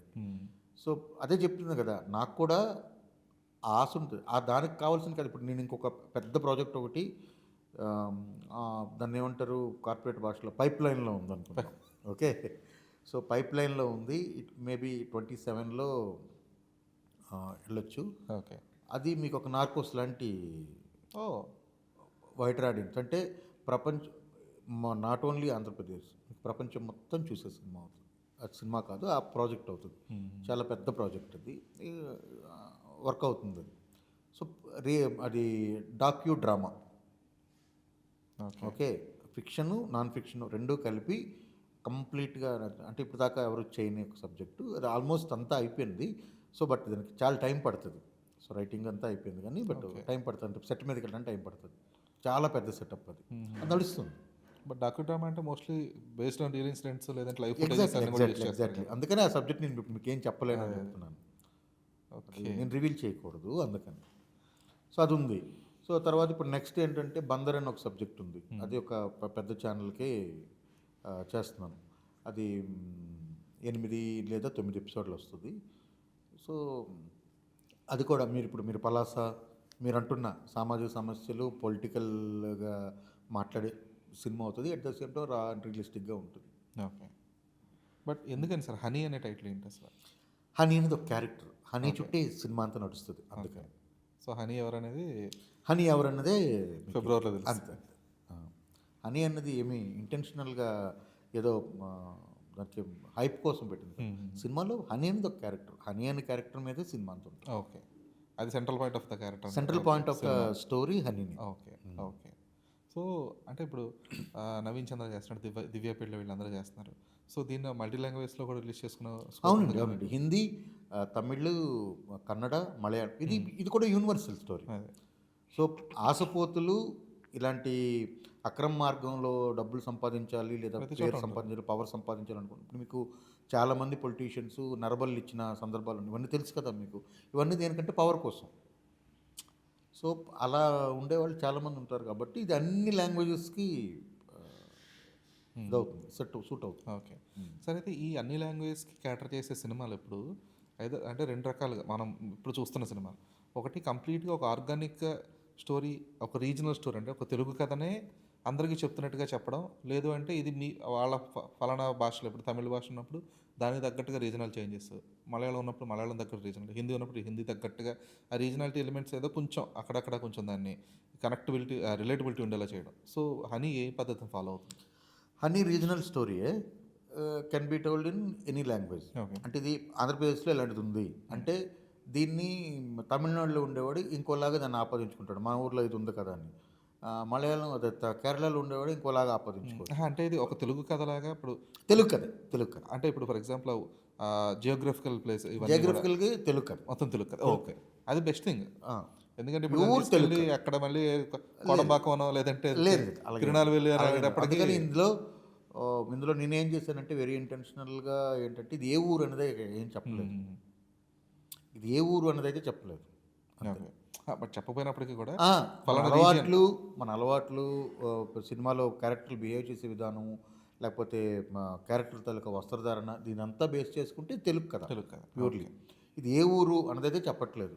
సో మనం చూపించడం అన్నది దాన్ని బట్టి అది తెలుగు ఊరు అన్నది అయితే తెలుస్తుంది. అలా చేశాను. ఓకే. మీకేంటి హీరోయిన్స్ ఎవరో తెలుగు వాళ్ళు ఎవరు చేయనన్నారా ఏంటి? దివ్య పెళ్ళైంది లేదు, ఆ క్యారెక్టర్కి అంటే ఒక మదర్ కావాలి ఫస్ట్ థింగ్, టెరిఫిక్ పెర్ఫార్మర్ అయి ఉండాలి. రెండోది ఆ టైంకి నేను అనుకున్నది రాధికా ఆప్టే అనుకున్నాను. ఓకే. ఫస్ట్ రాధికా ఆప్టే అనుకున్నాను. తర్వాత ఇంకొక ఆమె మన పేరు టక్కన గుర్తు రావట్లేదండి, కన్నడలో మన రాజ్బీ శెట్టితో చేసింది ఆవిడ. ఆమెను అనుకున్నాము. తర్వాత దివ్య పెళ్ళని అనుకున్నాను. ఓకే. నేను అనుకున్నది వీళ్ళు ముగ్గురిని. నిమిష సజయన్ సజయన్. కూడా ఓకే, అనుకున్నాను. ఓకే. మలయాళీ ఆవిడ. మలయాళీ ఆవిడ. వీళ్ళు నలుగురిని అనుకున్నా యాక్చువల్గా. నేనైతే ఇదైతే అనుకోలేదు. ఓకే. ఎందుకంటే నాకు ఇప్పుడు ఇక్కడ చేయడానికి ఉన్నారు, మనకి హీరోయిన్స్ ఉన్నారు. కొంచెం తల్లి క్యారెక్టర్లు చేసే హీరోయిన్స్ కావాలి ఒకటి. చాలా తక్కువ మంది ఉన్నారు మనకి. ఉన్నవాళ్ళు కూడాను ఏంటంటే ఆ ప్లెజెంట్ ఫేస్ వాళ్ళకి ఒక ఆల్రెడీ ఒక ఇమేజ్ని క్యారీ చేయడం ఇదంతా ఉండడం వలన అది రిఫ్లెక్ట్ అవ్వకూడదని అంతే. ఓకే. ఎందుకంటే లాస్ట్ టైం మళ్ళీ దివి తెలుగు ఆవిడ, రాజారావేంద్ర గారు తెలుగు, చేసిన పిల్లలు తెలుగు, మిగతా అందరూ తెలుగే. ఓకే. లేదు స్పెసిఫిక్గా ఆవిడ ఒక్క ఆవిడే కొంచెం అవుట్ ఆఫ్ ద ఇది కదా. బట్ మీరు క్యారెక్టర్ చూస్తే మీరు 100% ఓకే. పర్ఫెక్ట్ చాయిస్ అని నమ్ముతారు. లేదు ఆవిడ యాక్టింగ్ విషయంలో అసలు డౌట్ లేదు. యాక్టింగ్ గురించి కదా, అంటే చాయిస్ వైజ్ మీకు ఎందుకంటే మీకు తెలుగులో లేరు అన్నట్టుగా అనిపిస్తుంది. తెలుగులో యాక్టర్స్ లేకని కాదు, దీనికి ఆ ఇమేజ్‌కి ఆ తగ్గట్టుగా. ఇమేజ్ తగ్గట్టు ఓకే. కావాలి. ఓకే. ఒక 10 ఏళ్ల పాపకి మదర్‌గా యాక్ట్ చేయడానికి అంతమంది మొగ్గు చూపరు కూడా కదా! ఒప్పుకోవట్లేదు. అవును. లేదు లేదు. Last time director Vijay, Kanakamedala Vijay ఆ! ఆయన గూడా 'భైరవ్' అనే సినిమాలో ఆ క్యారెక్టర్‌కి పాపం తెలుగులో చాలా మందిని అడిగారంట. ఎప్పుడైతే ఈ మదర్ కొంచెం ఒక ఆ బాబుకి మదర్‌గా చేయాలనేటప్పుడు ఎవరు ఒప్పుకోలేదంట. ఒప్పుకోరు. సో ఇప్పుడు రెండోదేంటంటే చేయడానికి ఒప్పుకున్న వాళ్ళకి మళ్ళీ నవీన్ పక్కన పేరుగా సరిపోరు. అలా 2 ఉన్నాయి. ట్రూ. ట్రూ. సో, ఆ ప్రాబ్లమ్. ఇప్పుడు నవీన్ గారు చాలా పెద్ద మనసుతో ఒప్పుకున్నారు. ఆయన హీరోగా చేస్తున్నారు. హ్మ్. విలన్‌గా చేస్తున్నారు. క్యారెక్టర్స్ క్యారెక్టర్స్ చేస్తున్నారు. చేస్తారు. చేస్తున్నప్పుడు కూడా మళ్ళీ ఒక 10 ఏళ్ల పాప ఏదంటే కథ వినగానే నేను చేస్తాను సార్ అని చెప్పారు. సో, లేదు నవీన్ అలాంటి అదే అంటున్నాను. ఆయన లిమిటేషన్స్ ఏం ఒప్పుకున్నారు పెట్టుకోవట్లేదు కాబట్టి అది బేసిక్‌గా. జరిగింది. లేకపోతే కుదరకపోవచ్చు కదా! అందుకని. అవును. హ్మ్. అంటే దట్టు ఇలాంటి కైండ్ ఆఫ్ ఒకటి అతనికి ఒక ఎక్స్‌పెరిమెంటల్ ఫిల్మ్‌లా గూడా అవుతది. డెఫినిట్‌గా ఆయన ఆల్‌వేస్ ఇప్పటిదాకా ఈ క్యారెక్టర్ చేయలేదు. ఇలాంటి కైండ్ ఆయన ఆఫ్ చేయలేదు కాబట్టి చేసినన్ని రోజులు కూడాను చాలా చాలా అంటే అంత డెడికేటెడ్‌గా ఉండడం కూడా చాలా కష్టం. అంత డెడికేటెడ్‌గా చేశారు. ఓకే. సో, అంటే వీళ్ళ క్యారెక్టర్ బ్యాక్ స్టోరీస్ ఏముంటాయి సార్? అంటే ఇప్పుడు ఫర్ ఎగ్జాంపుల్ అంటే నాట్ కంప్లీట్‌గా ఇంటు ద స్టోరీ. బట్ ఇప్పుడు నవీన్ మీరు ఆల్రెడీ చెప్పారు. నవీన్ ఒక ఉద్యోగం చేసుకునే ఒక ఎంప్లాయీ అండి. హ్మ్. అతని భార్య దివ్య పెళ్ళై. టీచరు ఆవిడ. ఒక పాప అంతే. ఓకే. మరి దివి వీళ్ళ క్యారెక్టర్స్ దివి, రాజా రవీంద్ర వీళ్ళంతా కూడాను ఇప్పుడు నేను చెప్పిన లాంటి వీటిని నమ్మి ఒక కల్ట్ నుంచి ఓకే. వచ్చిన ఓకే. వాళ్ళంతా. ఈ సినిమా గురించి అయితే కొంచెం యాంటిసిపేషన్ అయితే క్రియేట్ అయింది. దట్టు మీరు ఈ పిల్లి మాయ అనేటప్పటికి అసల నేను ఇప్పటిదాకా వినలేదు అది. ఎందుకంటే బికాజ్ కొంచెం ఈట్లికి కొంచెం దూరంగా ఉంటాను కాబట్టి. సో, ఇవైతే కొంచెం ఇవన్నీ ఇంట్రెస్టింగ్‌గా ఉన్నాయి. ఉన్నాయి. ట్రూ. ట్రూ. అంటే మనకు తెలిసిందే కాదు. మనకు తెలియని చాలా ప్రపంచం యాహ్! ఉంది. యాహ్! ఉంది. అంటే కొంచెం వాంటెడ్‌గా పక్కకి పెట్టాననమాట. అవునండి. అందులో చాలా మీరన్నట్టు కొన్ని సినిమాల ద్వారా తెలిసినాయా? 'బ్లఫ్ మాస్టర్' సినిమా చూసిన తర్వాత తెలిసింది. ఓహో! కలశాలు కూడా ఇలా ఉంటాయా? లేదంటే వీటిలకి ఇలా ఉంటాయా? అని చెప్పేసి. ఇరిడియం కాయిన్ అనేది ఒక 2007, 8, 9 టైంలో కొన్ని వేల మందిని, కొన్ని లక్షల మందిని ఛిద్రం చేసింది. దాన్ని శ్రీరామ్ పట్టాభిషేకం కాయిన్ అని ఒక దగ్గర పిలుస్తారు. ఒక దగ్గర ఇరిడియం అంటే అంటారు. ఒక ఏంటి ఆ దగ్గర కాయిన్ ఉంటే పవర్ ఉంటదా? ఏం లేదండి. ఇరిడియం దానికి ఒక కథ ఉంటది. మీకు అంతరిక్షం నుండి ఎప్పుడో ఒక ఆస్ట్రాయిడ్ వచ్చి ఆ! ఇక్కడ పడింది. పడినప్పుడు అది ఒక దగ్గర పడింది. అది ఇరిడియం అనే ఒక మెటల్ ఉంది అందులో. ఆ మెటల్‌ని అప్పట్లో అది తీసి దాన్ని శ్రీరాముడు పట్టాభిషేకం కాయిన్స్ కింద అంటే శ్రీరాముడు, సీతాదేవి, లక్ష్మణస్వామి కింద హనుమంతుడు, ఆంజనేయ స్వామి ఉన్న శ్రీరామ పట్టాభిషేకం బొమ్మ ఉంటుంది చూసారా? అది పెట్టి ఆ లోహంతో అవి కాయిన్స్ చేసి ఒక దగ్గర భద్రపరిచారు. తర్వాత ఏళ్ళు గడిచి, ఏళ్ళు గడిచి, ఏళ్ళు గడిచి అయిపోయింది. అది ఎవరికో దొరికింది. ఇప్పుడు నాసా రాకెట్స్ రాకెట్ లోపల వాడడానికి ఆ ఇరిడియం అనే లోహం చాలా అవసరం. సో, నాసా ఇది కొనుక్కుంటది. నాసాకి ఇది సప్లై చేసేవాళ్ళు పలానా దగ్గర ఎక్కడో ఉన్నారు. ఇలా ఇది ఉండి ఇదంతా ముందు మీకు సమాచారం ఉంది. బ్లఫ్ మాస్టర్ ఎలా వస్తదో చూసారు కదా! అదే. అలా ఓ సమాచారం వచ్చిన తర్వాత ఇప్పుడు ఇది మీ దగ్గర ఉంటే మీకు నాసాకి ఇది అమ్ముతారు. సో, ఈ కాయిన్ పలానా ధీరజ్ గారి దగ్గర ఉంది. అతను ఆ 50,00,00,000కి ఇస్తాడు మీకు. ఓకే. కానీ సేమ్ మనకి ఇప్పుడు బంజారా హిల్స్‌లో ఇంకో పార్టీ ఉంది. ఆయన 150,00,00,000 కొనుక్కొని రెడీగా ఉన్నాడు. ఇప్పుడు నేను బేరం మొదలు పెడతాను. సో, 50,00,00,000 ఉన్నోడు వచ్చి మీకు ఇచ్చి ఆ 50,00,00,000తో కాయిన్ కొనుక్కుంటాడు. ఆ 150,00,00,000 కొనుక్కున్నోడు ఎప్పటికీ రాడు. ఓకే. ఇప్పుడు 50,00,00,000కి ఎవడైతే కొనుక్కున్నాడో వాడు కొంతకాలానికి ఇదే కథను మొదలుపెట్టి వాడు 60,00,00,000కి అది అమ్మడానికి ట్రై చేస్తాడు. ఇది అలా సైకిల్ నడుస్తుంటుంది అంతే. నేను చాలా సింపుల్‌గా చెప్పాను. అదే. దీంట్లో రకరకాల ఇప్పుడు అందులో చెప్పినట్టు కలసం, రైస్ పుల్లింగు ఇదవుతది అవన్నీ ఉన్నాయి. దానికి బోలెడు మ్యాజిక్ ట్రిక్స్ ఉంటాయి. ఇవన్నీ చేస్తారు. చేసేవాళ్ళు ఉన్నారు. దీని మీదే ఇప్పుడు మనకి హైదరాబాద్‌లో హయత్ లేకపోతే పెద్ద పెద్ద స్టార్ హోటల్స్‌లో దీనికోసం రూమ్‌లు వేసుకొని నెలల తరబడి కూర్చునే వాళ్ళు ఉంటారు. వాళ్ళు ఉంటారు. మూఢనమ్మకం అనేది ఇంకా దానికి ఒక అంతం ఉండదు కదా. True sir. కాదు మీరేంటి ఈ మధ్య యాక్టింగ్ కూడా చేస్తున్నారని తెలిసింది. యాక్టింగ్ అంటే వెంకటేష్ మహా అప్పుడు పిలిచి చేయించాడు. ఆయన దీనికి ఉమామహేశ్వర గారు. అవును. తర్వాత మన రవి గారు చెన్నై లవ్ స్టోరీలో ఒక క్యారెక్టర్ చేశాను. 4 డేస్ క్యారెక్టర్. తర్వాత తరుణ్ గారు పిలిచి ఇప్పుడు ఈ నగరానికి ఏమైందిలో పెద్ద క్యారెక్టర్ 26 డేస్ క్యారెక్టర్ చేస్తున్నాను. ఆ క్యారెక్టర్ కూడా ఏంటి అని ఇప్పుడు అలాగే చెప్పరు కాబట్టి అవన్నీ నేను చెప్పకూడదు. నా సినిమాకైతే నాకు స్వేచ్ఛ ఉంటుంది మిగతా సినిమా చెప్పుకోవడం. కానీ అంటే ఇది మరి మీరు ఒక రచయితగా ఉంటూ ఒక దర్శకుడిగా మీ ప్రాజెక్టులు మీరే చెప్పారు ఒక 2 ప్రాజెక్ట్స్ పైప్‌లైన్‌లో ఉన్నాయని చెప్పేసి. మళ్ళీ ఇప్పుడు 26 డేస్ ఈ షెడ్యూల్స్ లేదంటే ఈ సినిమాలు ఇవన్నీ కూడా ఇవన్నీ ఎలాగ బ్యాలెన్స్ అవుతున్నాయి మీకు? ఇందాకే చెప్పాను నాకు వేరే పని ఏం లేదు కదా. ఇప్పుడు నాకు వేరే యావిగేషన్స్ ఉన్నాయనుకోండి, అవన్నీ ఉంటాయి. ఇప్పుడు ఏం లేదు. ఇప్పుడు నెక్స్ట్ సినిమా మొదలవడానికంటే ముందు నాకు ఇప్పుడు ఇది అయిపోతుంది. ఇది ఈ నగరానికి ఏమైంది, ఆల్రెడీ షూటింగ్ మొదలైపోయింది, కొన్ని రోజులు చేసేసాను. మళ్ళీ ఎల్లుండి నుండి ఒక వారం రోజులు షూట్ ఉంది, అక్కడితో ఈ పోర్షన్ అయిపోద్ది. తర్వాత ఫారిన్ కంట్రీలో ఒక 10 రోజులు ఉంది, అక్కడికి వెళ్ళాలి, అయిపోయింది అంతే. తర్వాత నేను ఇంకేం ఒప్పుకోలేదు కదా. ఈలోగా నా సినిమా మొదలైంది, అవ్వలేదు అనుకోండి, ఈలోగా ఎవరైనా అడిగారు అనుకోండి, డేట్లు ఉంటే చేస్తాను, తప్పే ఉంది అంతే. Okay done sir. సార్ అయితే ఈ అవుట్ ఆఫ్ ద థింగ్స్ ఇవన్నీ సినిమాలు ఇవన్నీ కాకుండా మీకు అంటే మీకు ఉన్న రచన అనుభవానికి కానీ లేదంటే మీకు ఆ సర్కిల్ ఉన్నదానికి ఒక పబ్లికేషన్ అనేది ఎందుకు స్టార్ట్ చేయట్లేదు మీరు? నాకు పబ్లికేషన్ మీద కాదు కానీ I want to seriously want to enter in to cinema journalism. Okay. So I want to start a site, first time మీకు చెప్తున్నాను. ఓకే. సో దానికి వర్క్ అంతా చేస్తున్నాను. అంటే సినిమా జర్నలిజం నేను చూస్తున్నంత వరకు కూడాను చాలా కలుషితం అయిపోయింది. సినిమా సైడ్ ఉండే జర్నలిజం లేదు, అంటే వెరీ రేర్. అంటే మిమ్మల్ని అప్రిషియేట్ చేస్తున్నాను అనుకోకండి, అంటే ముఖస్థుతి కూడా చెప్పట్లేదు. ఇలా వచ్చి నో నాన్సెన్స్గా సినిమా గురించి మాట్లాడే వాళ్ళు చాలా తక్కువ మంది ఉన్నారు. సో ఆ తక్కువ మంది ఎవరైతే ఉన్నారో, అంటే మనకి చాలా ఇప్పుడు ఫిల్మ్ కంపానియన్, బిహైండ్ వుడ్స్, ఇలాంటి సైట్లే మనకు లేవు.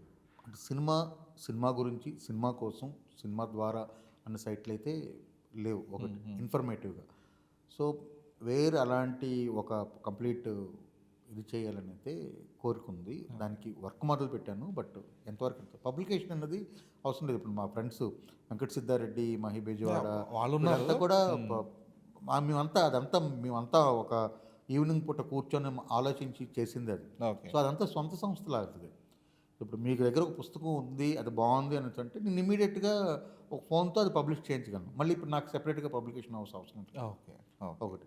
రెండోది, అది కంప్లీట్గా నాన్ ప్రాఫిటబుల్ ఆర్గనైజేషన్ లాంటిది. సో దాంట్లో లాభాపేక్ష అంటే ఏం లేదు, మోర్ లిటరేచర్ ఎక్కువ మంది చేరాలన్న దాంతో మొదలుపెట్టింది. అది ఎంత మంచి ఫలితం ఇచ్చిందో మీకు ఇప్పుడు తెలుసు. సో అది అన్వీక్షకి మొదలుపెట్టిన తర్వాత ఈ రోజుకి దాదాపు ఒక 15-20 పబ్లిషింగ్ హౌస్ వచ్చాయి. అంటే యూత్ మొదలుపెట్టారు, బోల్డ్ పుస్తకాలు వచ్చాయి. అది చాలా మంచి విషయం కదా, అదంతా అది ఉన్నట్టే. సో పబ్లిషింగ్ హౌస్ మీద నాకు ఇంట్రెస్ట్ లేదు, అంటే చేయాలని లేదు, ఉన్నట్టే, చేతిలో ఉన్నట్టే. అది ఎప్పుడు అది వెంకట సిద్ధారెడ్డి గారు ఆయన చాలా యాక్టివ్గా ఉంటాడు కాబట్టి, మేమంతా ఫ్రెండ్సే కాబట్టి అది మా సొంత కింద లెక్క. సో ఇది ఒకటి చేయాలన్నట్టుంది, ఒక మంచి పేరుతో దాన్ని రిజిస్టర్ కూడా చేయాలి. వెబ్సైట్, యూట్యూబ్ ఛానల్ అన్నీ అది చేయాలన్న పోటీ అనమాట. పోటీ కాదు, అదే చెప్తున్నాను. అసలు ఇప్పుడు ఉన్న వాటికి దేనికే కాకుండా అది సెపరేట్గా ఒకటి ఉండాలనేది అయితే అనుకుంటున్నాను. సో కంప్లీట్ సినిమా బేస్డ్ ఇది ఉండాలనేది అయితే ఉంది. పోటీని ఎందుకు అనుకున్నాను, అందరం కలిసి పని చేయొచ్చు కదా. కానీ ఇప్పుడు అంతా పోటీ ప్రపంచమే కదండి. ఓకే. Okay sir. మరి అయితే మీ అంటే బుక్స్, సినిమాలు, లేదంటే ఇప్పుడు కొత్తగా యాక్టింగ్, ఇవి కాకుండా కరుణ కుమార్ అంటే ఏంటి అసలు? ఏం లేదండి, ఇంత కొత్తగా ఏముంటుంది అంటే కొత్తదని కాదు, అంటే మీకు ఒక గెటవే పాయింట్ ఉండాలి కదా. గెటవే పాయింట్ అంటూ ఏం లేదు. రైటింగ్ ఇంట్లో ఉంటాను అంతే, ఇల్లు లేకపోతే ఆఫీస్ అంతే. వర్క్ అంటే మేబీ అది చాలా దురలవాటు కూడా అన్నది, అంటే టూ మచ్ వర్కహాలిక్గా ఉండడం కూడా ప్రాబ్లమే. అంటే నేనేదో అయితే ఖాళీగా ఉండలేను, అది ఒక పెద్ద ప్రాబ్లం అంతే. గెటవే అంటే ఇంకేం లేదు. సినిమాలు చూడడం, లేదంటే ఒక మంచి డైలాగ్ రాస్తేనో, లేకపోతే ఒక మంచి కథ రాస్తేనో, చదువుకోవడం కానీ, అది దేనికి ఉంటుంది. ఏం లేకపోతే ఫ్రెండ్స్ ఎవరైనా కలుస్తాం, కూర్చుంటాం కాసేపు. బట్ మీకు రిజనరేటివ్ ప్రాసెస్ అంటే ఏంటి అసలు? ఏదండి అంటే అసలు మొత్తం ఇవన్నీ కాకుండా ఎప్పుడైనా ఒక కంప్లీట్గా ఒక రైటర్స్ బ్లాక్ ఏదైనా ఏర్పడింది, లేదంటే ఒక మోసలోకి వెళ్ళిపోతున్నారేమో అనిపించింది, మిమ్మల్ని మీరు మళ్ళీ రీఇన్వెంట్ చేసుకోవడానికి? చదవడం అంతే. కొత్త పుస్తకాలు ఇప్పుడు ఈ సంవత్సరం ఒక దాదాపు 30-35 పుస్తకాలు తెచ్చిపెట్టుకున్నాం. మళ్ళీ చదవాలి కదా, చదువుతూ ఉండడం అంతే. ఓకే. కొత్త సినిమాలండి ఇప్పుడైతే హానెస్ట్గా చెప్పాలంటే చదవడం కంటే సినిమాలు చూడడం ఎక్కువైంది. సో నైట్ ఇంటికి వెళ్ళిన తర్వాత ఒక ఎపిసోడు, ఎక్కువ టైం ఉంటే 2 ఎపిసోడ్లు, ఏదైనా మంచి వెబ్ సిరీస్ చూడడం, లేకపోతే ఒక మంచి సినిమా చూడడం. అదే లెర్నింగ్ ప్రాసెస్, నేర్చుకోవడం ఉంటుంది కదా. నాకేం రాదు నిజం చెప్పాలంటే. సో తెలుసుకుంటూ ఉండాలి అంతే. మీకు ఈ మధ్య మీరు చదివిన పుస్తకాల్లో కొత్త రచయితలు ఎవరు మిమ్మల్ని ఆశ్చర్యపరిచిన వాళ్ళు? సురేంద్ర శ్రీరామ్ నా శిష్యుడే, నా అసిస్టెంట్ డైరెక్టర్ అతను. సో రైటర్స్ మీట్కి ఒకసారి అతన్ని తీసుకెళ్ళినప్పుడు రైటర్స్ మీట్ నుండి వచ్చిన వెంటనే అతను కథలు రాయడం మొదలుపెట్టాడు. రాయడం ఉధృతంగా చాలా మంచిగా రాశాడు. సో ఫస్ట్ది పార్వేట్ అనే బుక్. సో ఆ పార్వేట్ అనేది ఇప్పుడు సినిమా కూడా అవ్వబోతుంది. అతను ఆ ట్రయల్స్లో ఉన్నాడు. సో పార్వేట అనేది ఫస్ట్ పుస్తకం రాశాడు. రెండోది కుందేటి సాక్షి గారిని ఇప్పుడు మొన్న బుక్ ఫేర్కి తీసుకొచ్చాడు, నవల తీసుకొచ్చాడు. Very very very promising writer okay. వస్తున్న వాళ్ళలో. సో అది నాకు చాలా సంతోషం అనమాట. అంటే నా దగ్గర నుండి వచ్చిన నా assistant director the same time అతను డైరెక్టర్ అవుతాడు నాకు తెలిసి వచ్చే సంవత్సరంలో. Okay, super sir. అయితే ఇప్పుడు ఎవరైనా కొత్తగా తెలుగు రచనలు చదవడం మొదలుపెట్టి ఇవి చదివితే మీకు కొంచెం రచన శైలి అర్థం అవడమే కాకుండా కొంచెం అదేదో మేలుకొలుపులాగా కూడా ఉంటుంది అనిపించే పుస్తకాలు రిఫర్ చేయండి. ఒకటి మహమ్మద్ ఖదీర్ బాబు గారు రాసిన కథలు ఇలా కూడా రాస్తారు. అది మీరు చదివిన వెంటనే ఒక కథ రాస్తారు ఖచ్చితంగా. రాయలేదు కానీ చదివాను. ఓకే, ఖచ్చితంగా కథ రాయగలుగుతారు. అంటే మీకు టైం లేక రాయకపోయి ఉంటారు. మీకు థాట్ వచ్చిందో లేదా నిజంగా చెప్పండి, పర్లేదు. అంటే నేనేదో ఫాల్స్ స్టేట్మెంట్ ఇచ్చినట్టు ఉండకూడదు. ఒక కథ రాయాలి, లేకపోతే ఏదైనా రాయాలి అనిపించింది లేదా అది. సో కథలు ఇలా కూడా రాస్తారన్నది ఒకటి చదవాలి. తర్వాత కేఎన్వై పతంజలి గారి సాహిత్యం, సమగ్ర సాహిత్యం ఉంటుంది. అదొకటి చదవడానికి చాలా మంచి, అంటే reading experience at the same time చాలా బాగుంటుంది. తర్వాత రావిశాస్త్రి గారిది కూడా ఇప్పుడు మొత్తం అంతా కలిపి ఒక వాల్యూమ్ కింద వచ్చింది. అది చదవచ్చు, లేదా డిఫరెంట్గా ఆయన తలక రావిశాస్త్రి గారి కథలు చదవచ్చు.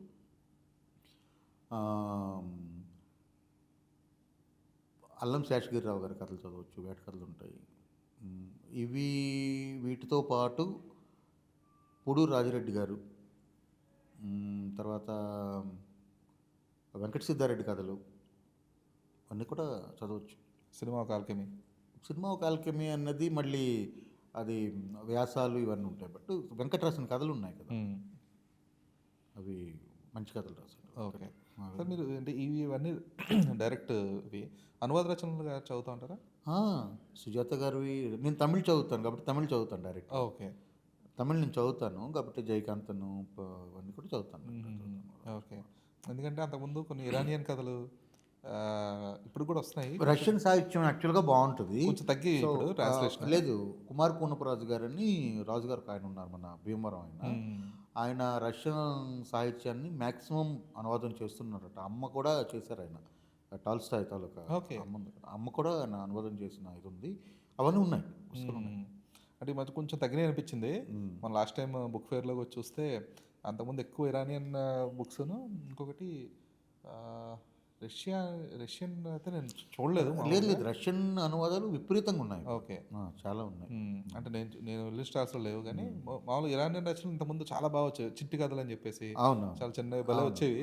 ఇప్పుడే కొంచెం బాగా తగ్గిపోయినాయి. అవి కొంచెం అంటే అదేదో కంప్లీట్గా ఒక బుక్ చదువుతున్న ఫీల్ కాకుండా ఒక ఆదివారం పుస్తకంలో చదివిన చిన్న కథలు లాంటివి ఉండేవి అనమాట. బాగుండేవి. అంటే అరే ఇంత చాలా చిన్న నీతి కథలా ఉండేది, బాగుండేవి. కొంచెం ఇప్పుడు అవి తగ్గిపోయాయి. మేబీ ఎవరు పబ్లిష్ చేయట్లేదేమో. అందుకే అడిగింది